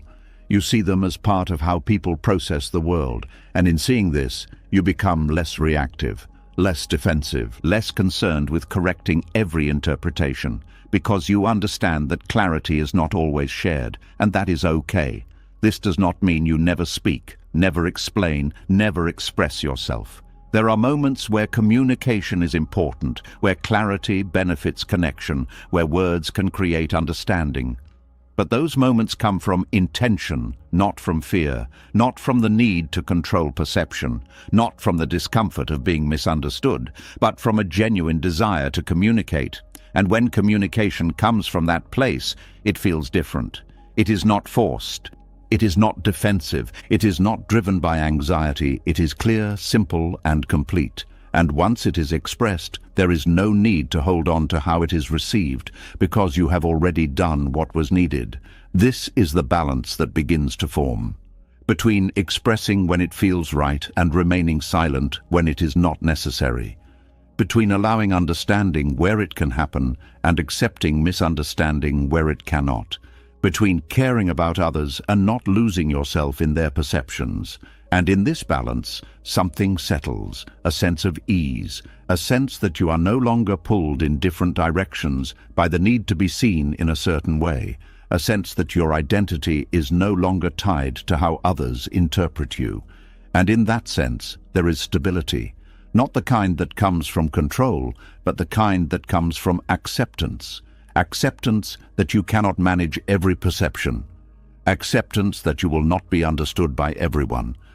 Acceptance that your path may look different from what others expect. And once this acceptance is in place, something important happens. You stop hesitating in your growth. You stop holding back your changes just to maintain a certain image. You stop limiting yourself to what others can understand. because you realize that your life is not meant to be lived according to perception. It is meant to be lived according to truth.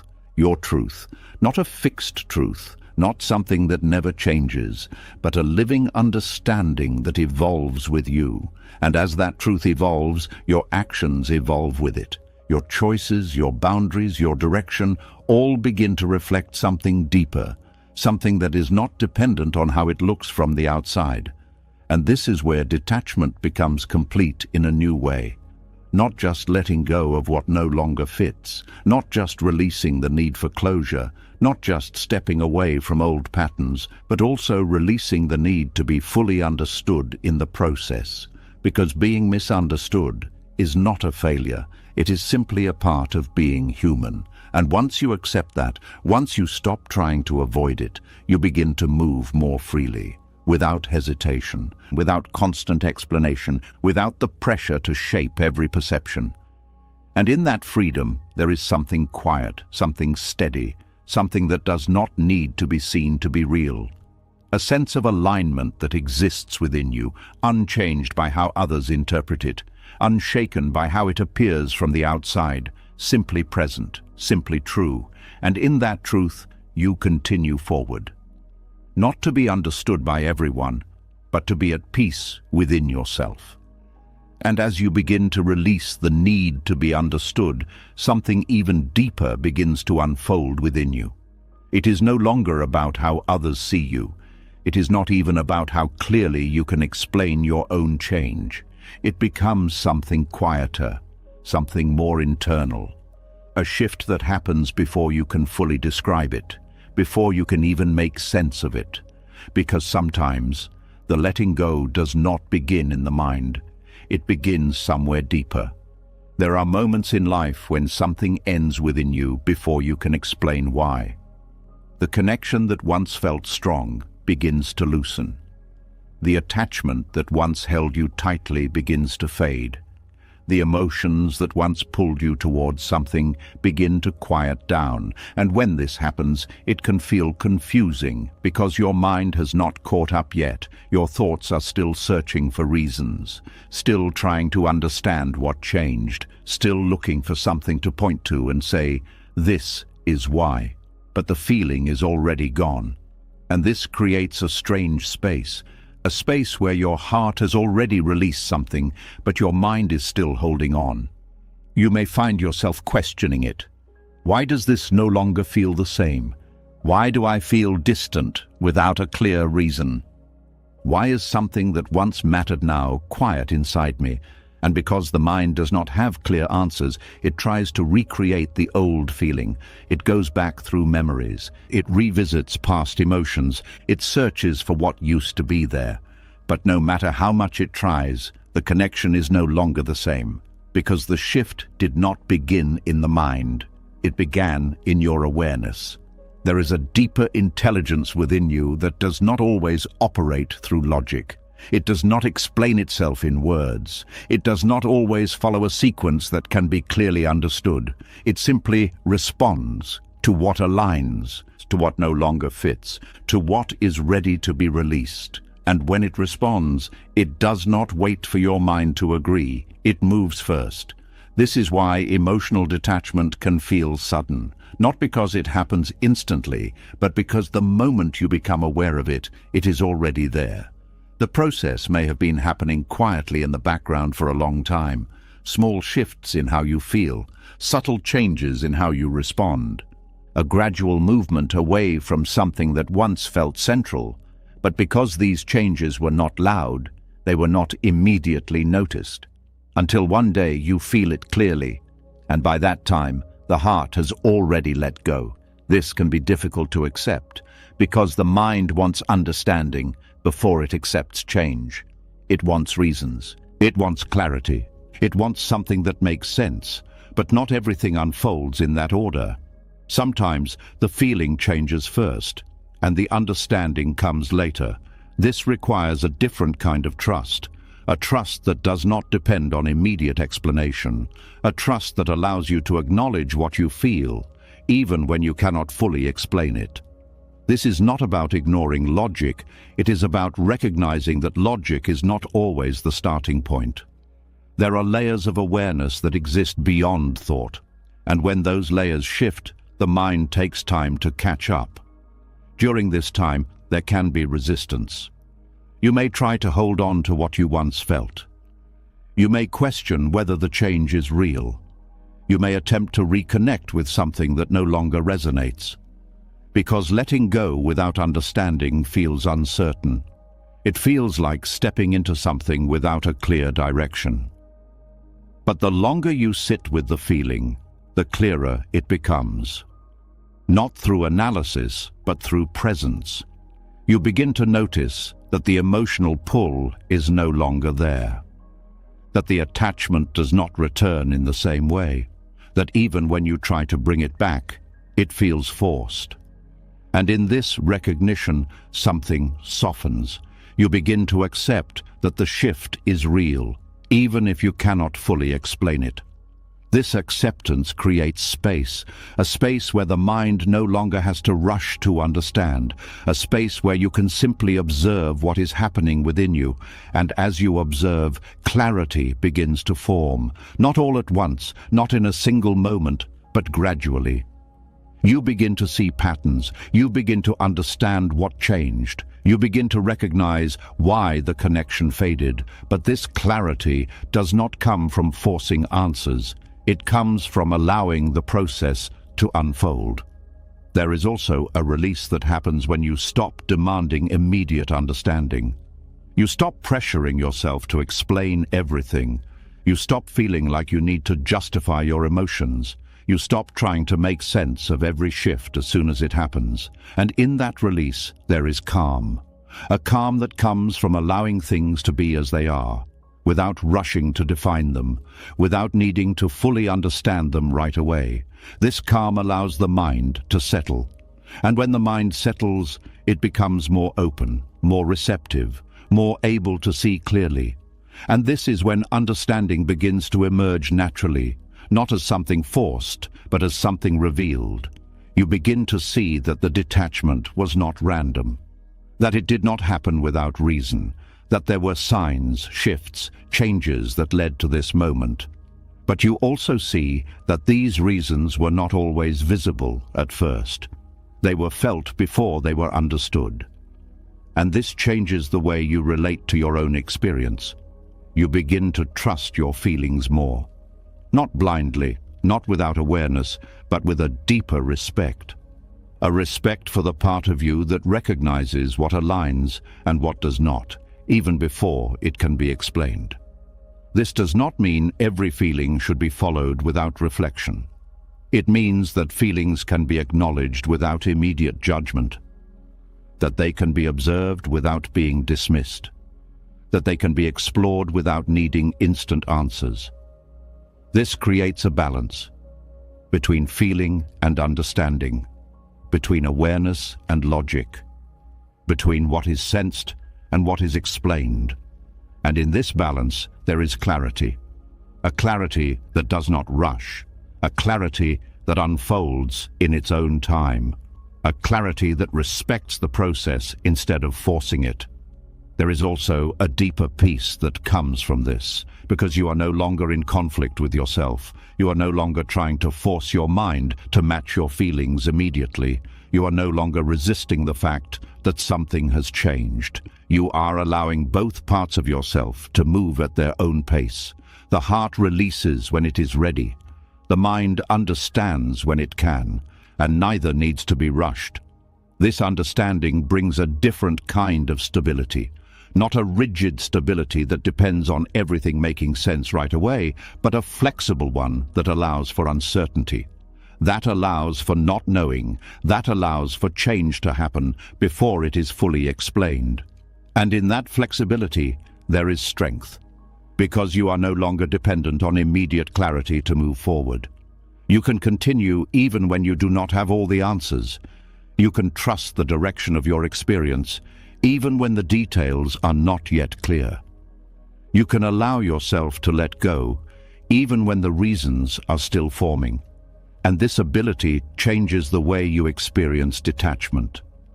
It is no longer something confusing or unsettling. It becomes something natural, something that unfolds as part of your growth, something that does not need to be fully understood to be real. And as you continue to move in this way, something becomes clear. That not every shift needs to be explained before it is accepted, that not every change needs to be justified before it is honored. That sometimes the most honest thing you can do is to acknowledge what you feel, even when your mind is still catching up. And in doing so, you create space. Space for understanding to come naturally. Space for clarity to develop without pressure. Space for your experience to unfold without resistance. And in that space, both your heart and your mind begin to align, not by force, not by urgency, but by time. The heart has already moved, the mind begins to follow, and eventually they meet, in a place of understanding that feels complete. Not because it was rushed, but because it was allowed. And in that meeting, there is peace, a quiet, steady peace that comes from no longer being divided within yourself, from no longer needing everything to make sense immediately, from trusting that what you feel has its own intelligence, and that understanding will come when it is ready. And with that trust, you continue forward, not with all the answers, but with a deeper sense of alignment. A sense that even when you do not fully understand, you are still moving in the right direction, and that is enough. And as your heart and mind begin to move in quiet agreement, something else slowly comes into view. It is not about people, not about places, not even about emotions anymore. It is about time. The invisible structure you built around your life, the sequence you believed things should follow, the quiet expectations you carried without always realizing it. Because even when you let go of attachments, there can still be one thing holding on. The timeline you created. There is a quiet pressure that comes from believing life should happen in a certain order. Not always spoken out loud, not always clearly defined, but deeply felt.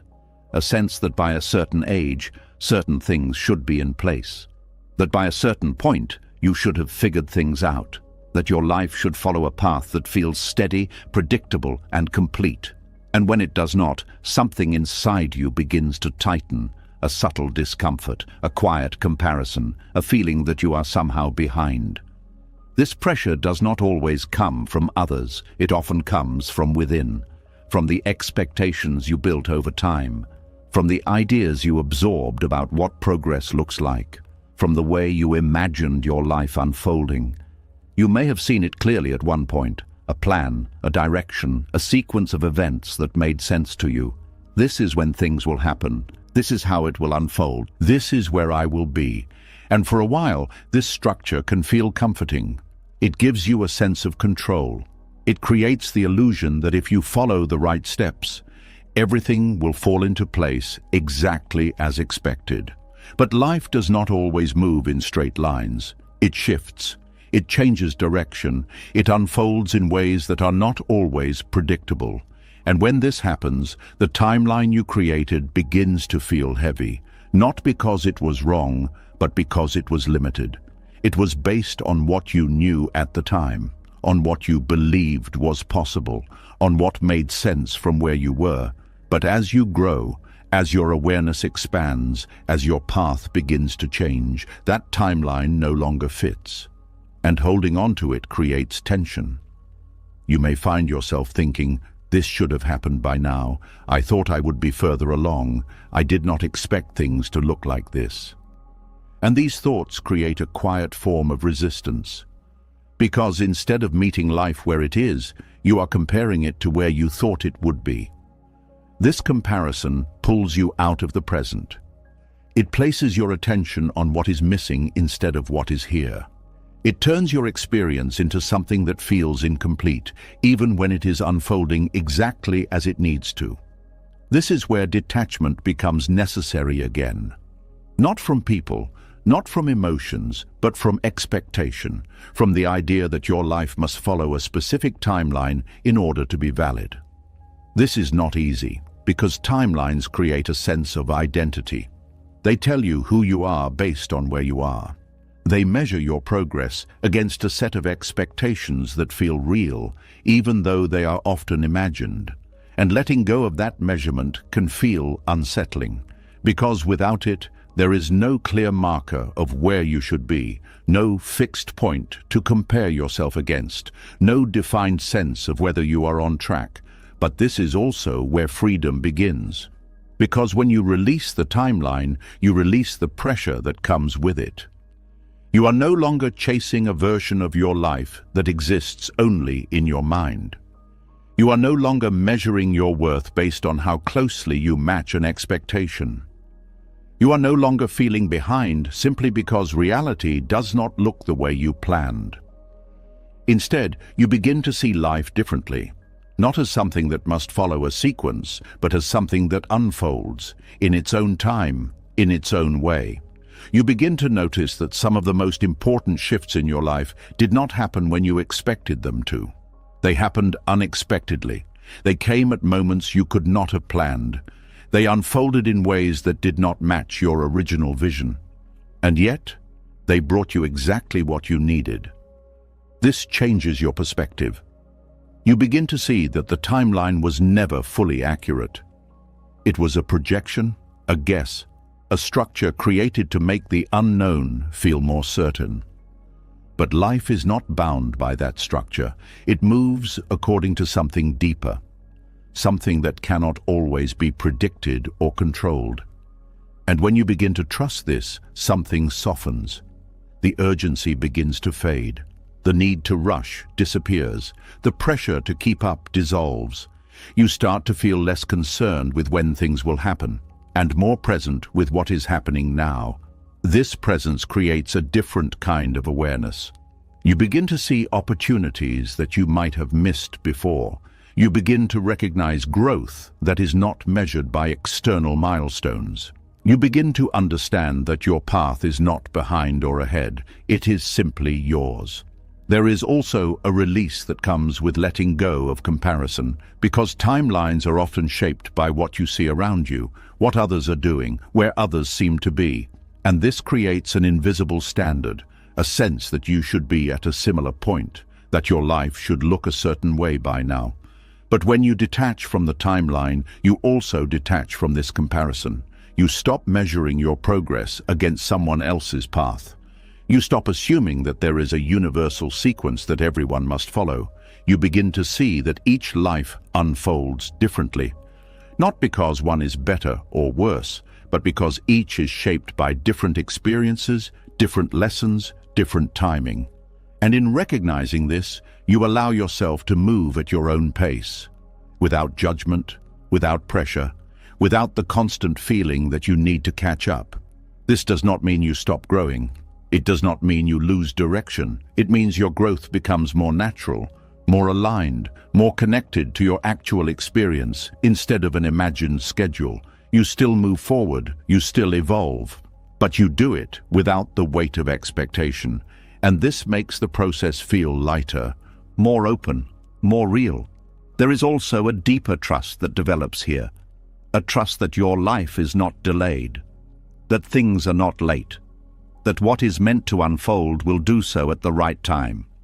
Not according to your timeline, but according to a timing that you may not fully understand. This trust is not passive. It does not mean you stop taking action. It means your actions are no longer driven by urgency or fear. They are guided by clarity, by presence, by an understanding that forcing things to happen at a specific time does not always lead to the right outcome. And as you begin to live in this way, something changes. You feel less rushed, less anxious, less concerned with where you should be. You feel more grounded in where you are. And from that place, your decisions become clearer, because they are not based on pressure, they are based on alignment. You choose what feels right, not what fits a timeline. You move when it feels natural, not when you think you are supposed to. You allow your life to unfold instead of trying to force it into a predetermined shape. And in this allowing, there is peace. A quiet, steady peace that comes from no longer being in conflict with time, from no longer feeling like you are falling behind. from no longer measuring your life against something that was never fixed to begin with. This peace does not come from everything being certain. It comes from accepting uncertainty, from understanding that not everything can be planned, that not everything will happen when you expect it to, and that this does not mean something is wrong. It simply means life is moving in its own way. And when you begin to accept this fully, something shifts within you. You stop resisting where you are. You stop wishing things were different. You stop holding on to a version of your life that no longer fits. And instead you begin to engage with what is present, with what is real, with what is unfolding right now. And in that engagement there is a different kind of progress. Not the kind that is measured by time, but the kind that is felt through growth, through awareness, through the quiet changes that shape who you are becoming. And when you look back, you begin to see something clearly. That even though your life did not follow the timeline you created, it still brought you exactly where you needed to be. Not in the way you expected, but in a way that makes sense when you allow yourself to see it. And in that understanding, there is a release from the need to control when things happen, a release from the belief that there is a right or wrong time, a release from the pressure to match an expectation that was never fixed. And in that release there is space to move freely, space to grow naturally, space to experience life without constantly measuring it. And in that space, something becomes clear, that your life is not late, it is not behind, it is not out of order, it is simply unfolding. And when you trust that unfolding, you begin to move with it instead of against it. And in that movement, there is a quiet kind of peace, not forced, not created, but revealed, as something that was always there once you stopped trying to control the timing of everything around you. And as the grip of time begins to loosen, something even more subtle begins to reveal itself. It is not about when things happen, but about why you hold on to certain roles, not because you have to, but because they quietly define how you see yourself. And when the pressure of timelines fades, what remains is a deeper question. Who are you when no one needs you? There is a quiet satisfaction in being needed. It does not always announce itself. It does not always feel like something you are holding on to. It can feel natural, even good. Being the one people rely on, the one who shows up, the one who fixes, supports, carries, listens. It creates a sense of purpose, a sense that you matter, because your presence fills a space. Your actions solve a problem. Your energy becomes something others depend on. And over time, this role begins to shape your identity. Not in a loud way, but in a steady, consistent way. You begin to see yourself through what you provide, through how much you give, through how much you are needed. And without realizing it, something forms, a quiet attachment, not just to people, but to the feeling of being necessary. At first, it feels like connection. It feels like care. It feels like being involved in something meaningful. But underneath that, there is something more subtle, a reliance, because when you are needed, you feel certain of your place. You know where you stand. You know how you contribute. You know how you are seen. And that certainty can become something you hold on to. You may not notice it while everything is stable, while people continue to rely on you, while your role remains unchanged. But the moment that need begins to shift, something inside you reacts. When someone no longer depends on you in the same way, when your presence is no longer required as it once was, when the role you carried begins to fade, there is a feeling that arises, a subtle discomfort, a quiet emptiness, and sometimes a question. If I am no longer needed in this way, then who am I here? This is where the attachment becomes visible, because the discomfort is not about losing people, it is about losing the identity that came from being needed. This can lead to patterns that are difficult to see. You may find yourself holding on to roles longer than they naturally last, continuing to give even when it feels draining, stepping in where you are no longer required, not because it is necessary, but because it maintains a sense of self. There is also a tendency to anticipate needs, to stay one step ahead, to remain indispensable, to make sure your presence is always required. Because if you are always needed, you never have to face the question of who you are without that role. But this creates a quiet form of dependency, not from others, but within yourself. Your sense of value becomes tied to how much others rely on you. And this can be exhausting, because it places your identity outside of you, in the needs of others, in the expectations of others, in the roles you fulfill. And when those things change, your sense of self feels unstable. This is why detachment here is important, not from caring, not from supporting, not from being present in the lives of others, but from needing to be needed. There is a difference. Caring comes from a place of openness. It flows naturally, without expectation, without attachment to outcome. Being needed often comes with a hidden condition, that your value is confirmed through your usefulness. And when you begin to see this clearly, something shifts. You start to question your motivations, not with judgment, but with awareness. Am I doing this because it feels right, or because it keeps me in a certain role? Am I giving from a place of fullness, or from a place of needing to feel necessary? Am I present because I choose to be, or because I fear what happens if I am not? These questions do not create immediate answers, but they open a space where you begin to separate your identity from your role. And in that space, something new begins to form, a sense of self that is not dependent on how much you are needed, a presence that exists even when you are not required, a quiet stability that does not rely on external validation. This can feel unfamiliar at first, because when you stop attaching yourself to being needed, there is a gap. A space where the old identity no longer holds, but the new one has not fully settled. And in that space, there can be discomfort, a feeling of not knowing where you fit, a sense of stepping back without a clear role to replace it. But this space is not empty. It is open for something more authentic to emerge. You begin to discover parts of yourself that were not defined by what you provide. Parts of yourself that exist independently of how others depend on you, your interests, your thoughts, your presence without function.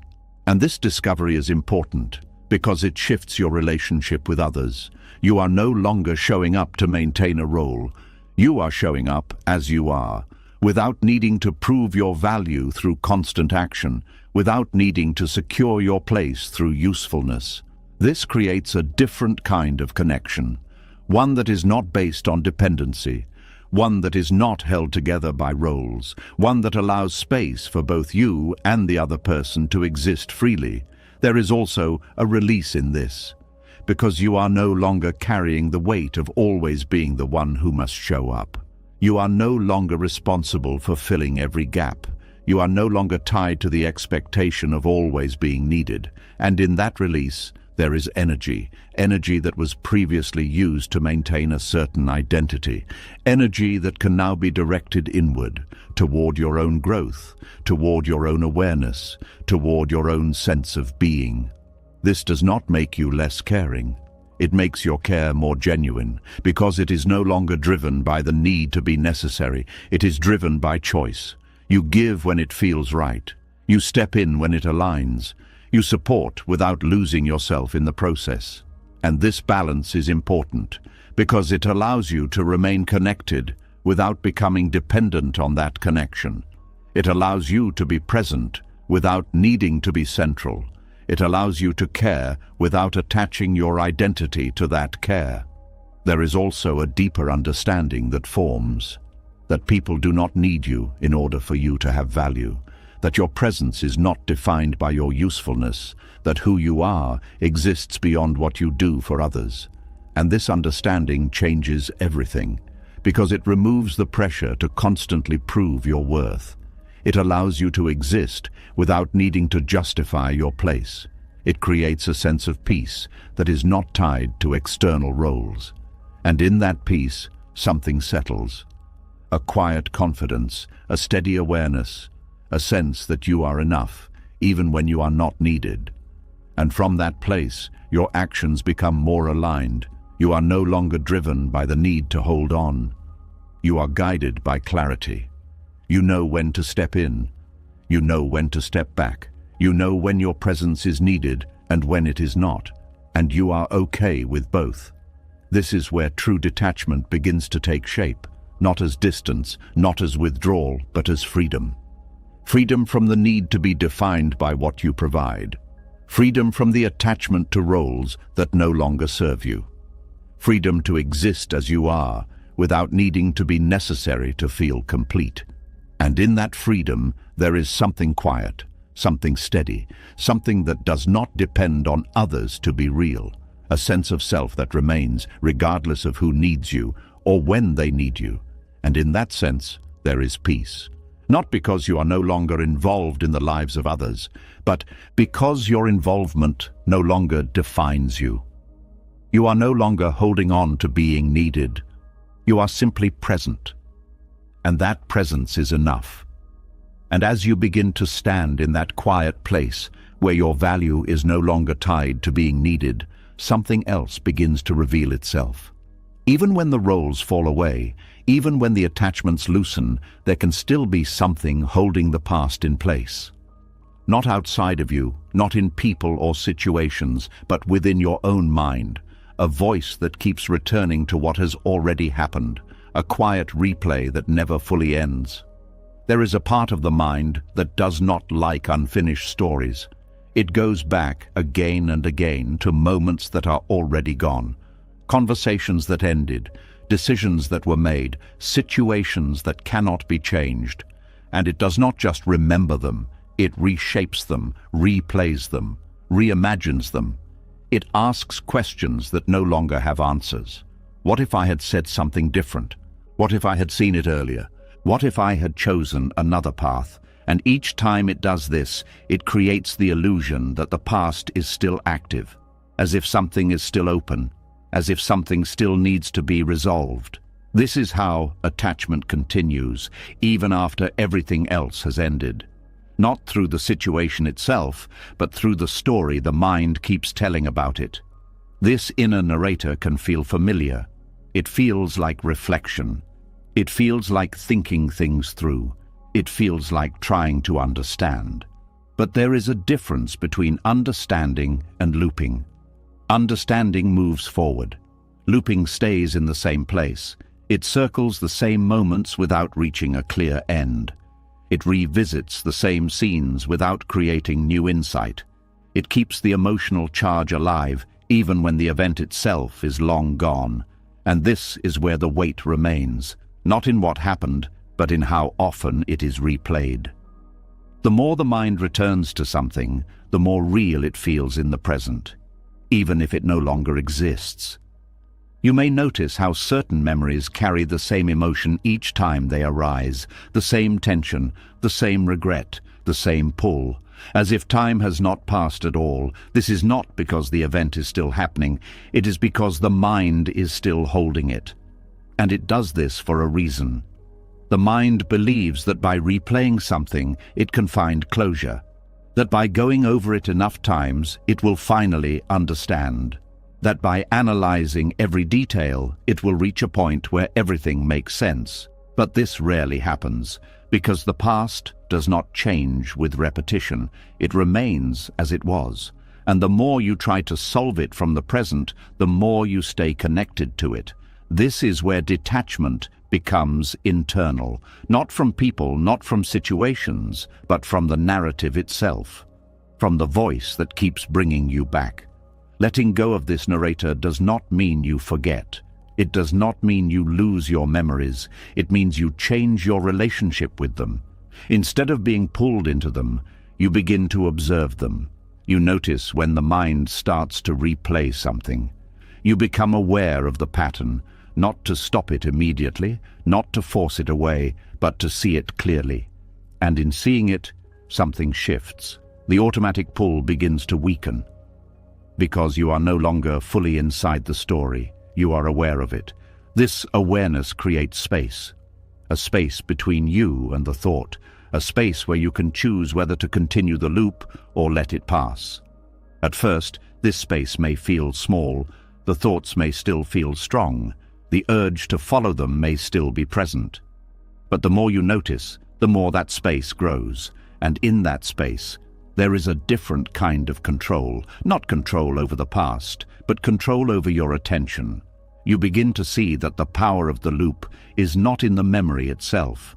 It is in how much attention it receives. Each time you follow the thought, it strengthens. Each time you step back, it softens. This is not about suppressing thoughts. It is about not feeding them. There is also a deeper understanding that begins to form. That not everything needs to be resolved in the way the mind wants. Some things do not have clear answers. Some moments cannot be fully explained. Some experiences are meant to be felt and then released, not endlessly analyzed. And accepting this changes the way you engage with your own mind. You stop demanding that every thought leads somewhere. You stop expecting every memory to provide closure. You allow some things to remain as they are, incomplete but not unresolved, because resolution does not always come from understanding every detail. Sometimes it comes from no longer needing to. There is a quiet relief in this, a release from the pressure to figure everything out, a release from the need to keep returning to the same place, a release from the belief that clarity must come from repetition, and in that release, the mind begins to settle. The loops become less frequent. The intensity begins to fade. The past starts to feel like something that has already happened, not something that is still active. This does not mean the memories disappear. They remain, but they lose their hold. They no longer pull you in with the same force. They no longer carry the same weight. They become part of your experience, not something that defines your present. There is also a shift in how you relate to time. The mind often brings the past into the present through these loops. It blurs the line between what is happening now and what has already happened. But when you step out of the narrative, that line becomes clearer. You begin to see that the present is separate. That what you are experiencing now is not the same as what happened before. And this clarity creates a different kind of presence. You are no longer split between past and present. You are here, fully, without being pulled back. This presence is not something you force. It is something that emerges when the loops quiet down, when the mind no longer needs to keep returning to the same place, when your attention is no longer tied to what has already ended. And in that presence, there is peace, not because everything has been explained, not because every question has been answered, but because you are no longer caught in the repetition. You are no longer living inside the story. You are simply aware of it. And that awareness changes everything, because it gives you a choice to stay in the loop or to step out, to continue replaying or to let the moment pass. And each time you choose to step out, even in a small way, something shifts. The attachment weakens, the weight lightens. The mind becomes quieter, not all at once, not completely, but gradually. And in that gradual change, you begin to feel something different, a sense of space within your own thoughts, a sense that not everything needs to be followed, a sense that you are not defined by the stories your mind tells. And from that space, a new way of being begins to form, one that is not tied to the past, one that is not controlled by mental repetition, one that allows you to move forward without carrying what has already been lived. This does not mean you stop learning from your experiences. It means you stop reliving them. It means you take what is needed and leave the rest. It means you allow the past to remain where it belongs, behind you. And as you continue to practice this, something becomes clear. That the mind will always create stories. That thoughts will always arise. But you do not have to follow all of them. You do not have to stay in every narrative. You do not have to keep replaying what has already ended. You can let it pass, not by force, not by resistance, but by awareness. And in that awareness, there is freedom, a quiet freedom, a steady freedom, a freedom that does not come from controlling the mind, but from no longer being controlled by it. And in that freedom, you begin to experience life differently, not through the lens of the past, not through the repetition of old stories, but through the clarity of the present. And in that clarity, something settles, a stillness, a lightness, a sense that you are no longer carrying what you do not need. And that in itself is a form of peace. A peace that comes not from changing what has happened, but from changing your relationship with it. A peace that allows you to move forward, not because the past is gone, but because it no longer holds you in place. And as the noise of constant replay begins to fade, something unfamiliar starts to take its place. Not answers, not final explanations, but a quiet space where questions remain without urgency. A space that once felt uncomfortable, but now begins to feel different. Because when the mind stops chasing the past, it begins to face something it has always tried to avoid, not knowing. There is a deep discomfort in unanswered questions, a feeling that something is incomplete, that something is missing, that until you understand fully, you cannot rest. The mind searches for resolution, for clarity, for something solid it can hold on to. Why did it happen this way? Why did they act like that? Why did things change without warning? These questions can stay with you long after the moment has passed, not because they still matter in the same way, but because they were never answered in a way that satisfied the mind. And so the mind keeps reaching. It believes that if it finds the answer, everything will settle, that clarity will bring peace, that once it understands, it can finally let go. But what if peace does not come from answers? What if it comes from something else? There is a point where you begin to see that not every question will be resolved. Not every situation will make complete sense. Not every action will have a clear explanation. Not every ending will come with closure. And at first, this realization can feel unsettling, because it removes the possibility of certainty. It leaves you in a space where things are open, undefined, unfinished. And the mind does not like this. It wants conclusions. It wants finality. It wants something that feels complete, but life does not always provide that. And when you begin to accept this, something begins to change. Instead of fighting the uncertainty, you start to sit with it, not as something to solve, but as something to experience. This is where a different kind of peace begins to form. A peace that is not based on knowing, but on allowing. Allowing questions to exist without needing immediate answers. Allowing uncertainty to be present without turning it into a problem. Allowing the unknown to remain open without trying to close it. This does not happen all at once. At first, there is still a pull toward resolution, a habit of wanting to understand, a tendency to return to the same questions.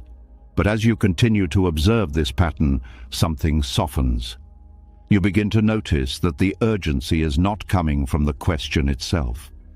It is coming from your resistance to not knowing.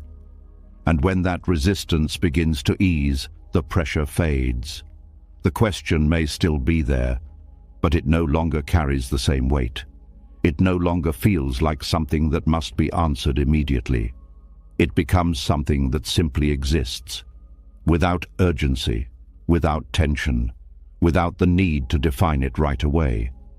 This shift creates space, a space where your mind is no longer constantly searching, a space where your attention is no longer pulled in every direction, a space where you can rest, even without full clarity. And in that space, there is calm. Not the calm of having everything figured out, but the calm of not needing to. There is also a deeper trust that begins to develop here. A trust that understanding will come when it is ready, not when you force it, not when you demand it, but when the time is right. And sometimes that understanding may not come in the form you expect. It may not be a clear answer. It may not be a single realization. it may be a gradual shift in perspective, a quiet clarity that forms over time. Or it may be something even simpler, the realization that you no longer need the answer, that what once felt important has lost its hold, that the question itself no longer carries the same meaning. And when this happens, something becomes clear. That peace was never dependent on the answer. It was dependent on your relationship with the question. This changes everything, because it shows you that you can be at peace even when things are unresolved, that you can feel calm even when life is uncertain, that you do not need to close every loop in order to move forward. There is also a sense of freedom in this, because the need for constant resolution can be exhausting. It keeps your mind active, searching, analyzing, trying to make sense of everything. But when you release that need, your energy shifts. You are no longer caught in endless thinking. You are no longer trying to solve what may not need to be solved. You are simply present with what is. This presence is powerful because it allows you to experience life without constantly trying to define it, to move through moments without needing to label them, to feel without needing to fully understand. And in that experience, there is depth, a deeper connection to the present, a deeper awareness of what is actually happening now, instead of being pulled into what is missing. There is also a quiet acceptance that begins to form, not as resignation, not as giving up, but as understanding. Understanding that life is not meant to be fully controlled, that uncertainty is not something to eliminate, that questions are not always problems. Sometimes they are simply part of the experience. And when you begin to see them this way, they lose their intensity. They become lighter, more open, less demanding. And in that lightness, you begin to feel something different. A sense of ease, a sense that you are no longer chasing something, a sense that you can exist without needing to complete every thought. This ease changes the way you move through life. You become less reactive, less driven by the need to fix everything, less focused on finding answers for every situation, because you understand that not everything needs to be resolved in order to be okay. There is also a deeper form of wisdom that develops here, not the kind that comes from having all the answers, but the kind that comes from being comfortable without them. A wisdom that allows you to sit with complexity, to hold space for uncertainty, to move forward even when things are not fully clear. And this wisdom creates stability, not the rigid kind that depends on certainty, but a flexible kind that allows for change, for unknown outcomes, for questions that remain open. And in that flexibility there is strength, because you are no longer shaken by what you do not know. You are no longer unsettled by what you cannot explain. You are grounded even in uncertainty. There is also a quiet shift in how you relate to life itself. You begin to see that not everything is meant to be understood immediately, that some things unfold slowly, that some answers reveal themselves over time, and that forcing clarity too soon can sometimes take you away from what is actually happening. This patience allows life to unfold naturally, without pressure, without force, without the constant need to reach a conclusion. And in that unfolding, there is beauty, not in the answers, but in the experience itself, in the way things evolve, in the way understanding emerges, in the way life reveals itself moment by moment. And as you begin to live in this way, something settles within you, a quiet acceptance, a steady calm, a sense that you are no longer in conflict with the unknown, that you are no longer trying to turn uncertainty into something fixed, that you can exist within it without needing to escape it. And in that acceptance, there is peace, not because everything is clear, but because you are no longer resisting what is not. You are allowing questions to remain, allowing life to unfold, allowing yourself to be present even without full understanding. And in that allowing, something opens, a deeper sense of freedom, a wider awareness, a quieter mind. where you are no longer chasing answers, you are simply living, and in that way of living, something becomes clear. That peace was never at the end of the question. It was always in how you held it. And when you hold it lightly, without urgency, without resistance, without the need to force a conclusion, it no longer weighs you down. It becomes part of the flow, part of the experience, part of the quiet unfolding of your life.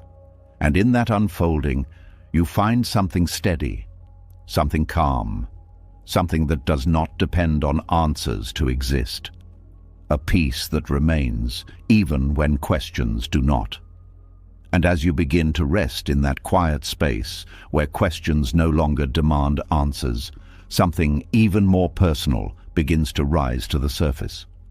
It is not about the past, not about uncertainty, but about something that has shaped your sense of worth for a long time. Something subtle, often hidden beneath your actions and choices. The quiet desire to be chosen. There is a moment, often unnoticed, where you realize how much of your life has been shaped by waiting. Waiting to be recognized, waiting to be selected, waiting to be valued by someone else's decision. It can appear in different forms, wanting to be the one they pick, wanting to be the one they stay for, wanting to be the one they notice above everyone else. And when that choice does not come, or when it is given and later taken away, something inside you feels unsettled. Not always loudly, not always dramatically, but enough to be felt.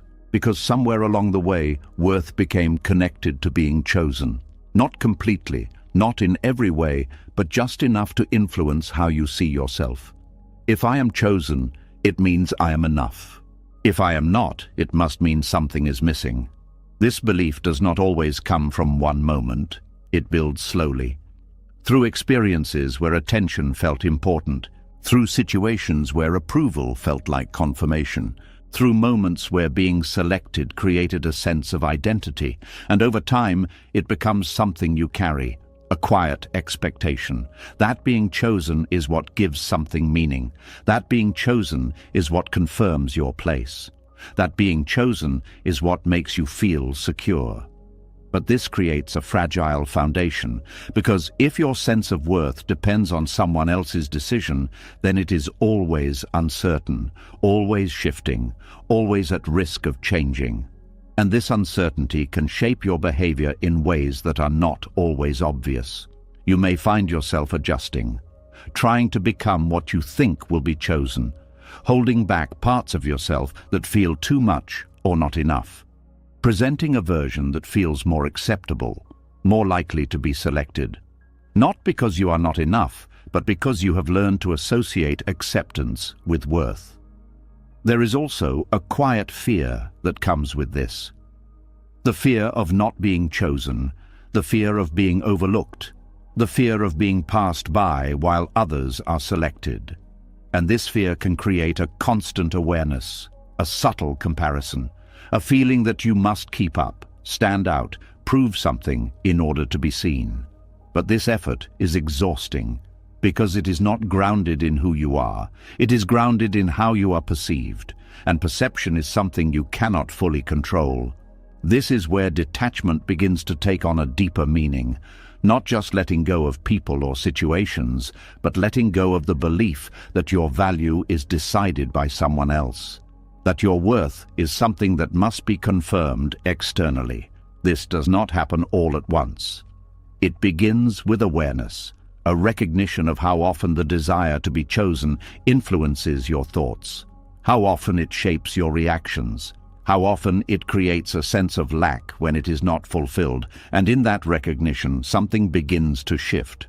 You start to question the belief itself. Why does being chosen feel so important? What does it mean when I am not? Who am I without that validation? These questions do not always have immediate answers, but they open a space where you begin to separate your worth from the outcome, where you begin to see that being chosen is not a measure of your value. It is simply a decision, a moment, an interaction shaped by many factors, most of which are not about you. And when you begin to see this clearly, the weight starts to lift. You no longer see rejection as a reflection of who you are. You no longer see being overlooked as a sign of lack. You begin to understand that selection is not the same as worth, that someone choosing you does not add to who you are, and someone not choosing you does not take anything away. This understanding creates a different kind of stability, because it is no longer dependent on external decisions. It is rooted within you. There is also a shift in how you relate to others. You no longer approach situations from a place of seeking validation. You approach them from a place of presence. You are not trying to be chosen. You are simply showing up as you are, and this changes everything. Because when you are no longer trying to be selected, you become more authentic, more relaxed, more aligned with yourself. There is no pressure to perform, no need to adjust, no constant awareness of how you are being perceived. Just a quiet confidence, a sense that you are enough, regardless of the outcome. This does not mean you stop caring about connection. It does not mean you withdraw from relationships. It means your connection is no longer based on approval. It is based on alignment. You are drawn to what feels right, not what confirms your worth. You engage with what resonates, not what validates you. And in that shift, your relationships become more real, less dependent, less driven by the need to be chosen. There is also a release from comparison, because the desire to be chosen often creates a subtle competition, a feeling that you must stand out, be better, be more in order to be selected. But when you detach from that desire, the comparison fades. You are no longer measuring yourself against others. You are no longer seeing their path as a reflection of your own. You begin to understand that everyone's experience is different, that someone else being chosen does not mean you are less, that value is not limited, that there is no fixed amount of worth to be distributed. And in that understanding, there is peace, a quiet acceptance of yourself as you are, without needing to be confirmed, without needing to be selected, without needing to be seen in a certain way. This peace is not loud. It is not something you announce. It is something you feel, a steady sense of being grounded in yourself, a calm that does not depend on external approval, a clarity that allows you to move without hesitation. And from this place, your choices change. You no longer chase what might choose you. You choose what aligns with you. You no longer wait to be accepted. You accept yourself. You no longer define your worth through someone else's decision. You define it through your own awareness. This is where true detachment happens, not as rejection of others, not as distance from connection, but as freedom from the need to be validated. A freedom that allows you to engage fully without losing yourself, to connect deeply without attaching your identity to the outcome, to be present without needing to be chosen to feel complete.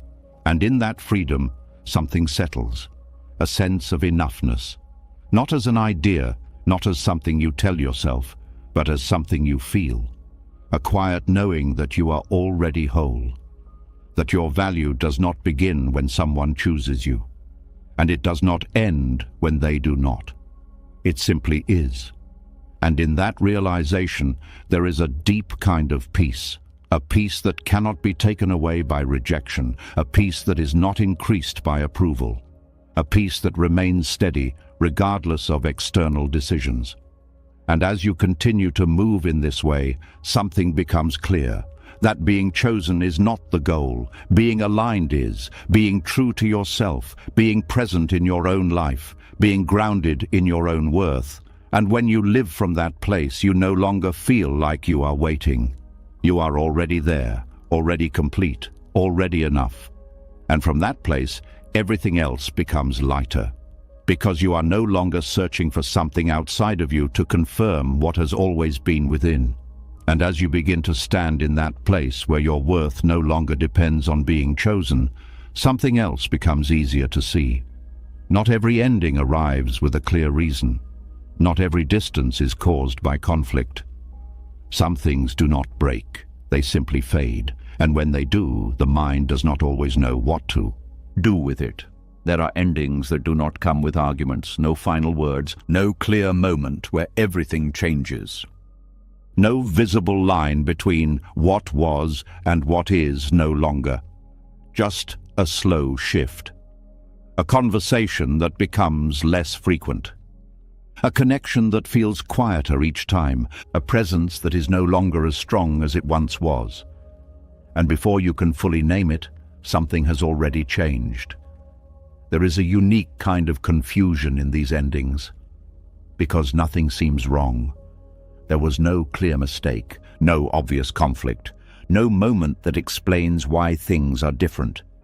And without that clarity, the mind begins to search. It looks for reasons. Did I miss something? Did something happen that I did not see? Is there something I should have done differently? Because when something ends without conflict, it feels incomplete. It feels like a story without a final scene. And the mind does not like unfinished stories. It wants something to point to, a reason that makes sense, a moment that explains everything, a clear understanding of what changed. But sometimes there is none. Sometimes a relationship does not end because something went wrong. It ends because something shifted, not suddenly, not dramatically, but gradually. Two people begin to move in different directions, not in a way that creates tension, but in a way that creates distance. And that distance grows quietly, without resistance, without conflict, without the need for a final moment. This can feel strange, because you may still care, you may still remember what the connection once was. You may still feel a sense of appreciation for what existed. But at the same time, you recognize that it is no longer the same, and holding on to what it was does not bring it back. This is where acceptance becomes important. Not acceptance of loss in the traditional sense, but acceptance of change, of the fact that not everything is meant to last in the same way forever, that some connections exist for a period of time, and then naturally come to an end, without needing to be broken, without needing to be explained. This kind of ending requires a different kind of understanding, because there is nothing to resolve, no conflict to process, no clear reason to hold on to, only a quiet awareness that something has run its course. And this awareness can be difficult to sit with, because it leaves you without a clear conclusion. It leaves you with a feeling instead of an answer, and that feeling can be subtle. A sense of distance, a recognition that something is no longer active, a quiet knowing that the connection has shifted beyond what it once was. At first, there may be a tendency to resist this, to try to bring things back, to recreate the connection, to find a way to return to what once felt natural. But this effort often leads to more discomfort, because you are trying to revive something that has already changed, not out of neglect, not out of failure, but out of natural movement. There is also a tendency to question yourself, to wonder if you are letting go too easily, if you should try harder, if you should reach out more, say more, do more. But sometimes the absence of effort is not a mistake. It is a reflection of what is already happening.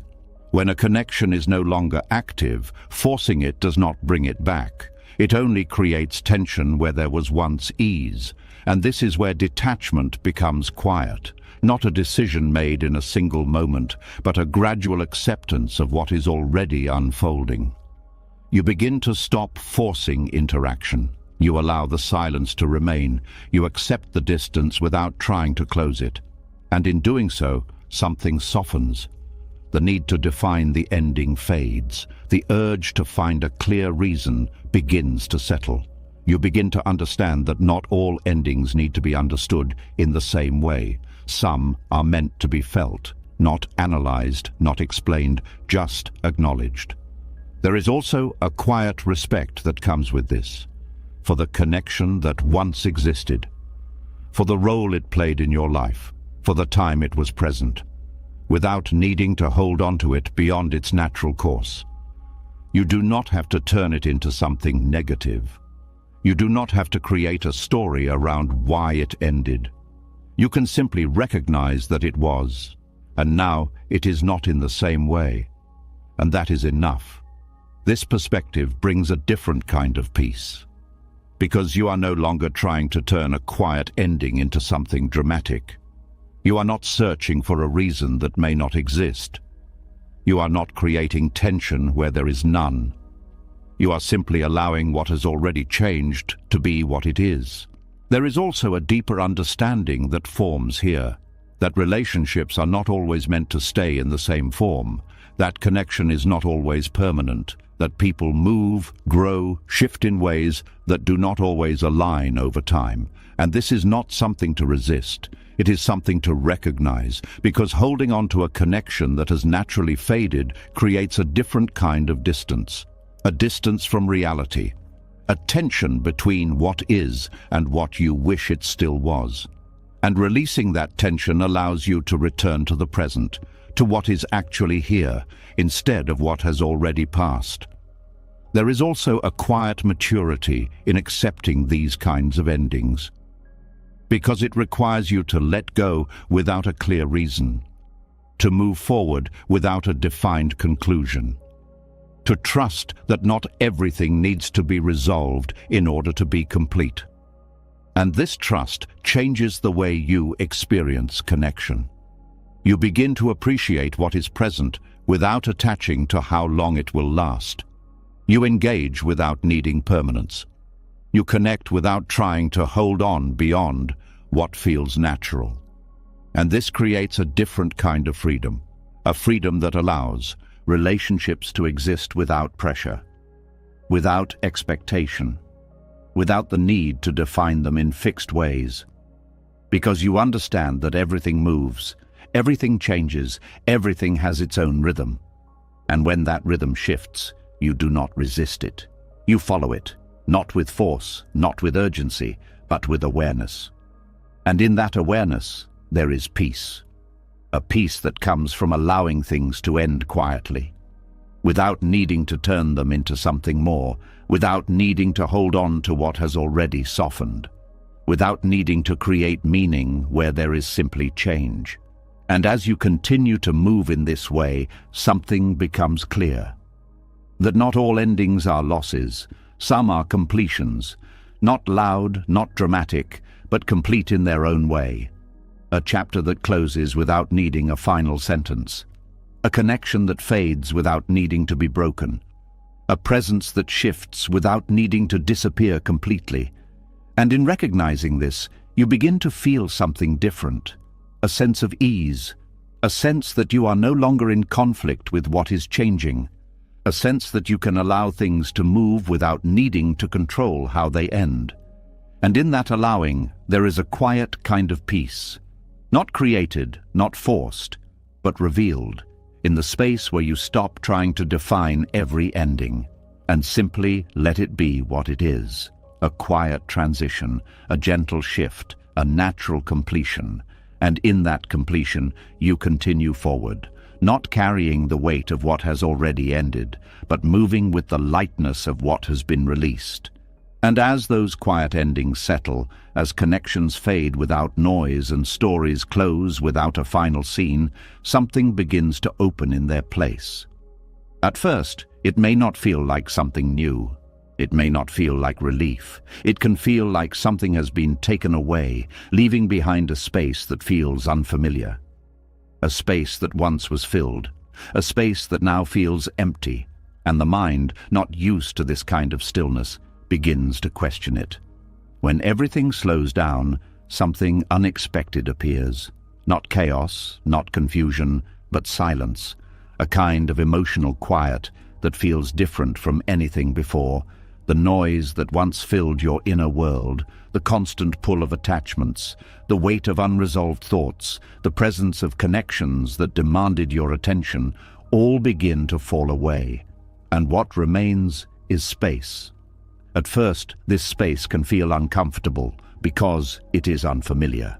You may notice the absence of things you once carried, the absence of constant thinking, the absence of emotional tension, the absence of the pull toward people, situations, or outcomes that once occupied your mind. And without those things, there can be a feeling that something is missing, not in a dramatic way, but in a subtle way. A quiet sense that there is nothing to hold on to. The mind may interpret this as emptiness, and for a moment it may feel like loss, because you are used to being filled with thoughts, with emotions, with attachments, with movement. And when that filling disappears, the space it leaves behind can feel like absence. But this is where perception begins to shift, because what feels like emptiness is not a lack. It is openness. It is the removal of what was once occupying your attention. It is the clearing of what no longer belongs. And this clearing creates something important, not a void, but potential. The mind often resists this, because it is conditioned to seek stimulation, to fill space as quickly as possible, to replace what has been removed with something else, a new distraction, a new attachment, a new source of engagement. Because being in open space can feel uncertain. There is nothing to focus on in the same way, nothing pulling you in a specific direction, nothing demanding your attention.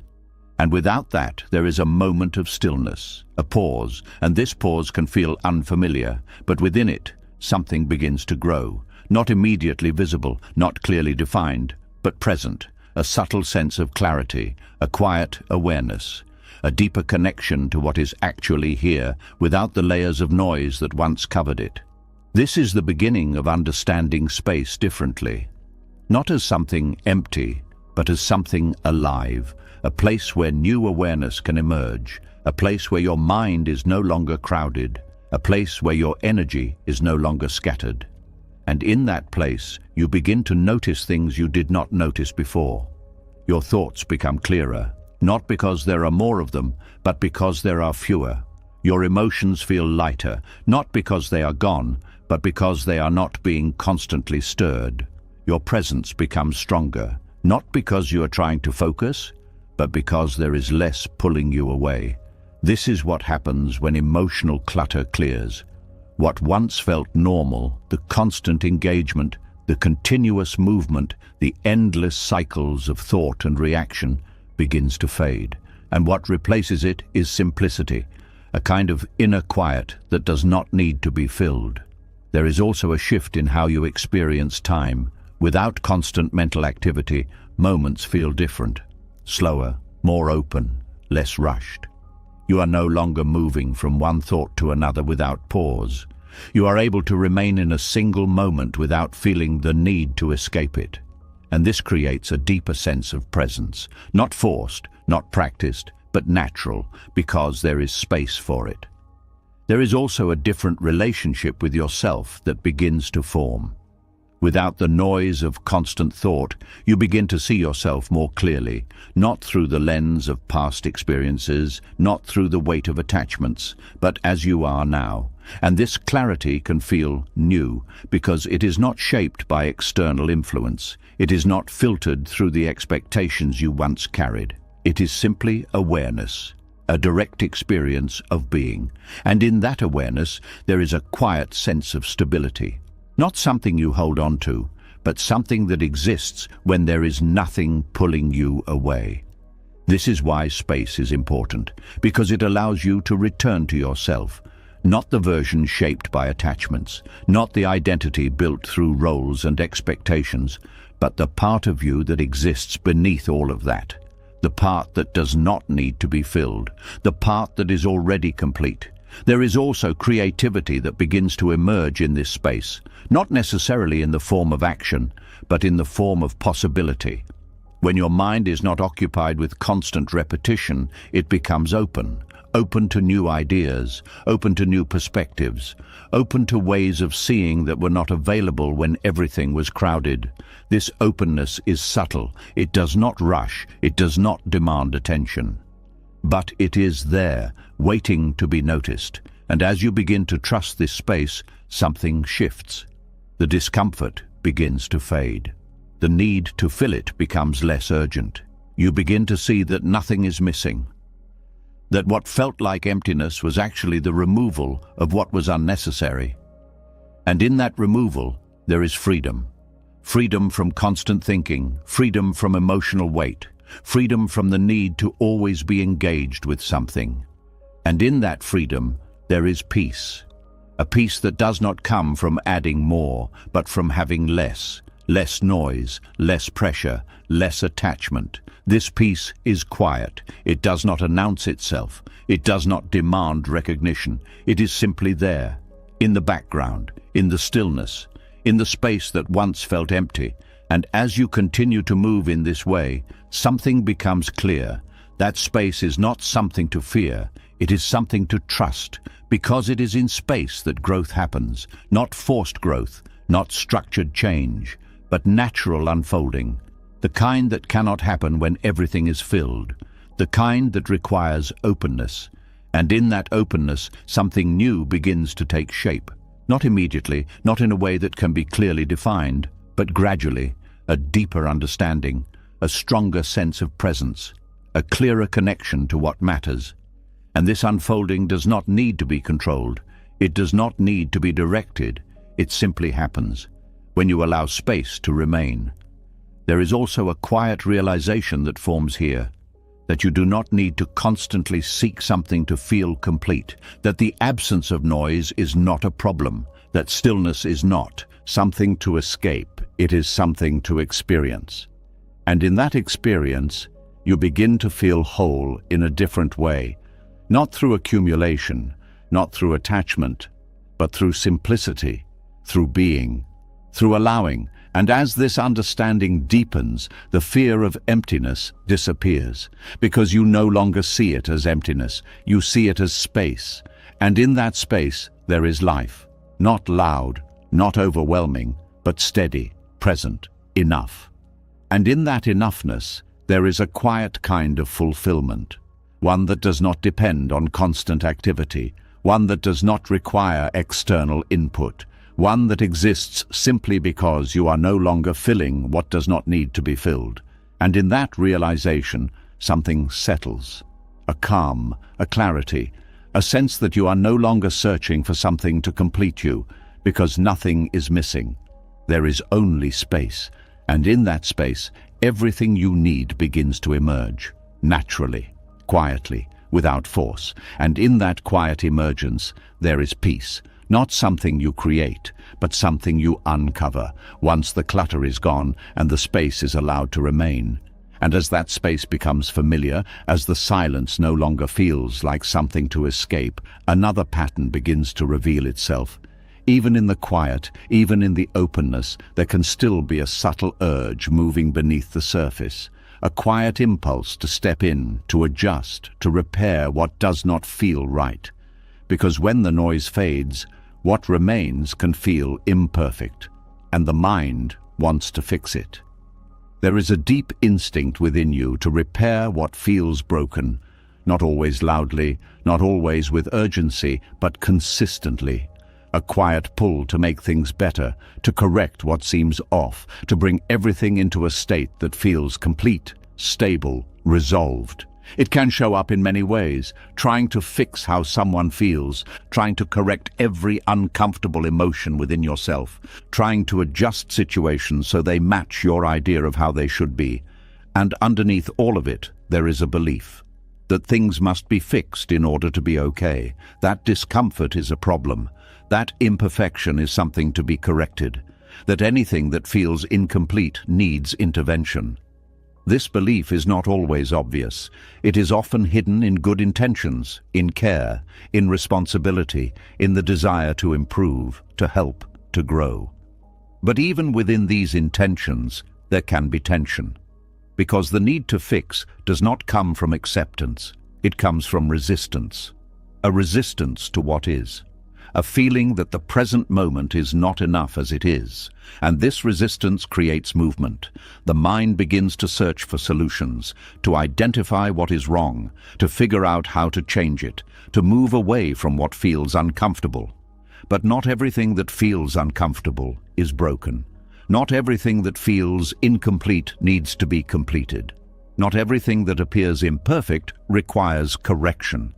This is where a deeper form of detachment begins, not from effort, not from growth, but from the compulsion to intervene in everything that does not feel right. There is a difference between responding and reacting. Responding comes from clarity. It is intentional. It is aligned with what is needed. Reacting comes from discomfort. It is immediate. It is driven by the need to escape what feels wrong. The urge to fix often comes from reaction, from the inability to sit with imperfection, from the discomfort of allowing things to be as they are. This can be especially strong when it comes to your own emotions. When something within you feels unsettled, the mind quickly tries to change it, to distract, to analyze, to find a way out of the feeling, because staying with it feels difficult.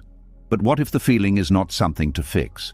What if it is something to experience, not forever, not as something you hold on to, but as something you allow to pass through, without immediate intervention? This changes the way you relate to yourself. You begin to notice your emotions without rushing to change them. You allow discomfort without labeling it as a problem. You sit with what arises without trying to force it into something else. And in that allowing, something shifts. The intensity begins to soften. The need to fix begins to fade. The feeling moves naturally without being held in place by resistance. This same pattern exists in how you relate to others. The desire to fix people, to help them change, to guide them toward what you believe is better. This can come from care, from wanting to support, from wanting to see them well. But it can also come from discomfort, from not being able to accept them as they are, from feeling that something about them needs to be different. And this creates tension, because people do not change when they are forced, they change when they are ready. And trying to fix them before that point often leads to frustration. Not because your intention is wrong, but because the timing is not aligned. This is where letting go becomes important, not of care, but of control, of the belief that you must be the one to create change, that you must be the one to fix what feels broken, because not everything is yours to fix. Some things need to unfold on their own. Some things need space, not intervention. Some things need acceptance, not correction. There is also a deeper layer to this. The idea that something being imperfect means it is not enough. This belief can shape how you see your life. You may feel that until everything is in order, you cannot rest. Until everything is resolved, you cannot feel at peace. Until everything is fixed, you cannot fully relax into the present. But this creates an endless cycle, because there will always be something that feels incomplete, something that could be improved, something that does not fully match your expectation.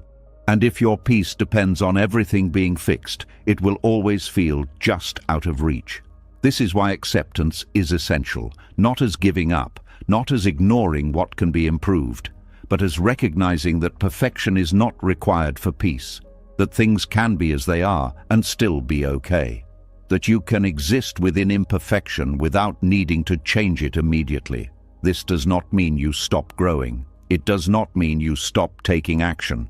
It means your actions come from clarity, not from discomfort, from intention, not from urgency, from understanding, not from resistance.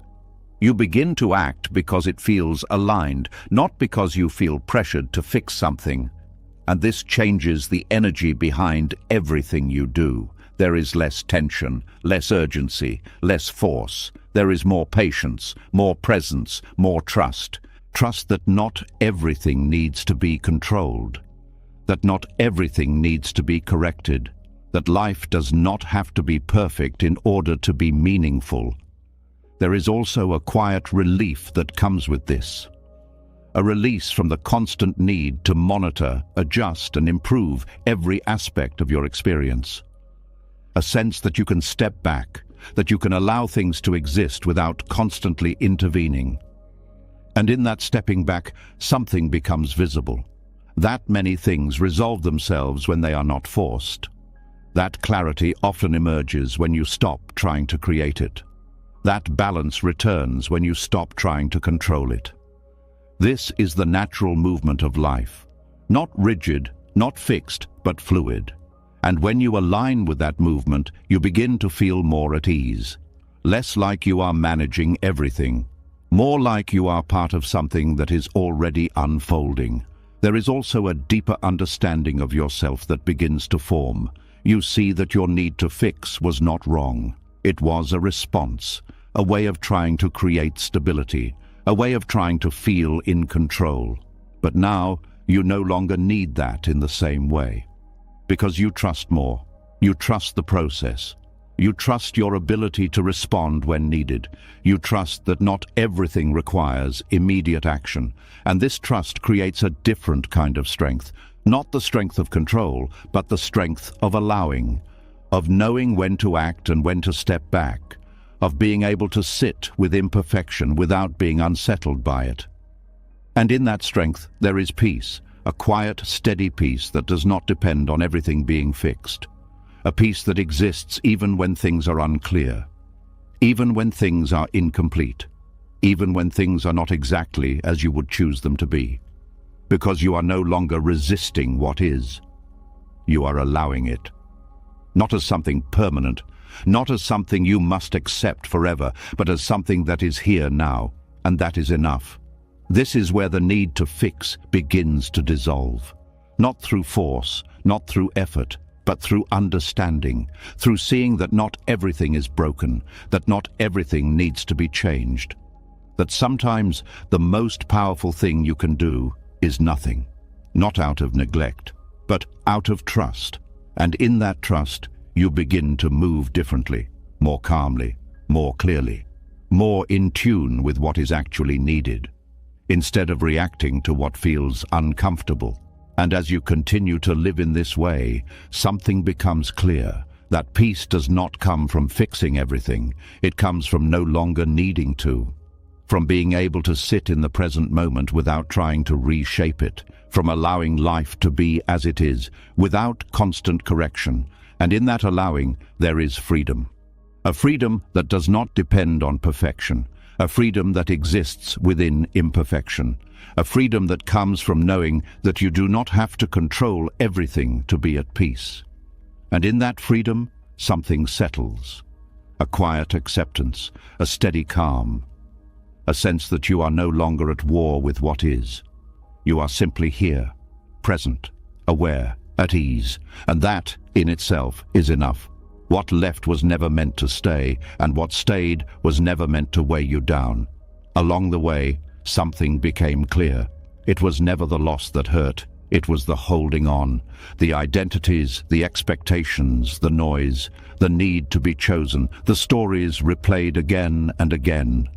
All of it slowly loosened, not to leave you empty, but to return you to something lighter. Because peace was never something you had to chase. It was something waiting beneath everything you were afraid to release. And now there is space. Space without pressure, space without noise. Space where you no longer need to fix, explain, or prove. Just a quiet presence, where nothing is missing. If something in this spoke to you, take a moment and share it below. Not perfectly, not completely, just honestly. And if you're ready to keep walking this path of clarity and calm, subscribe to the channel, because this is only the beginning.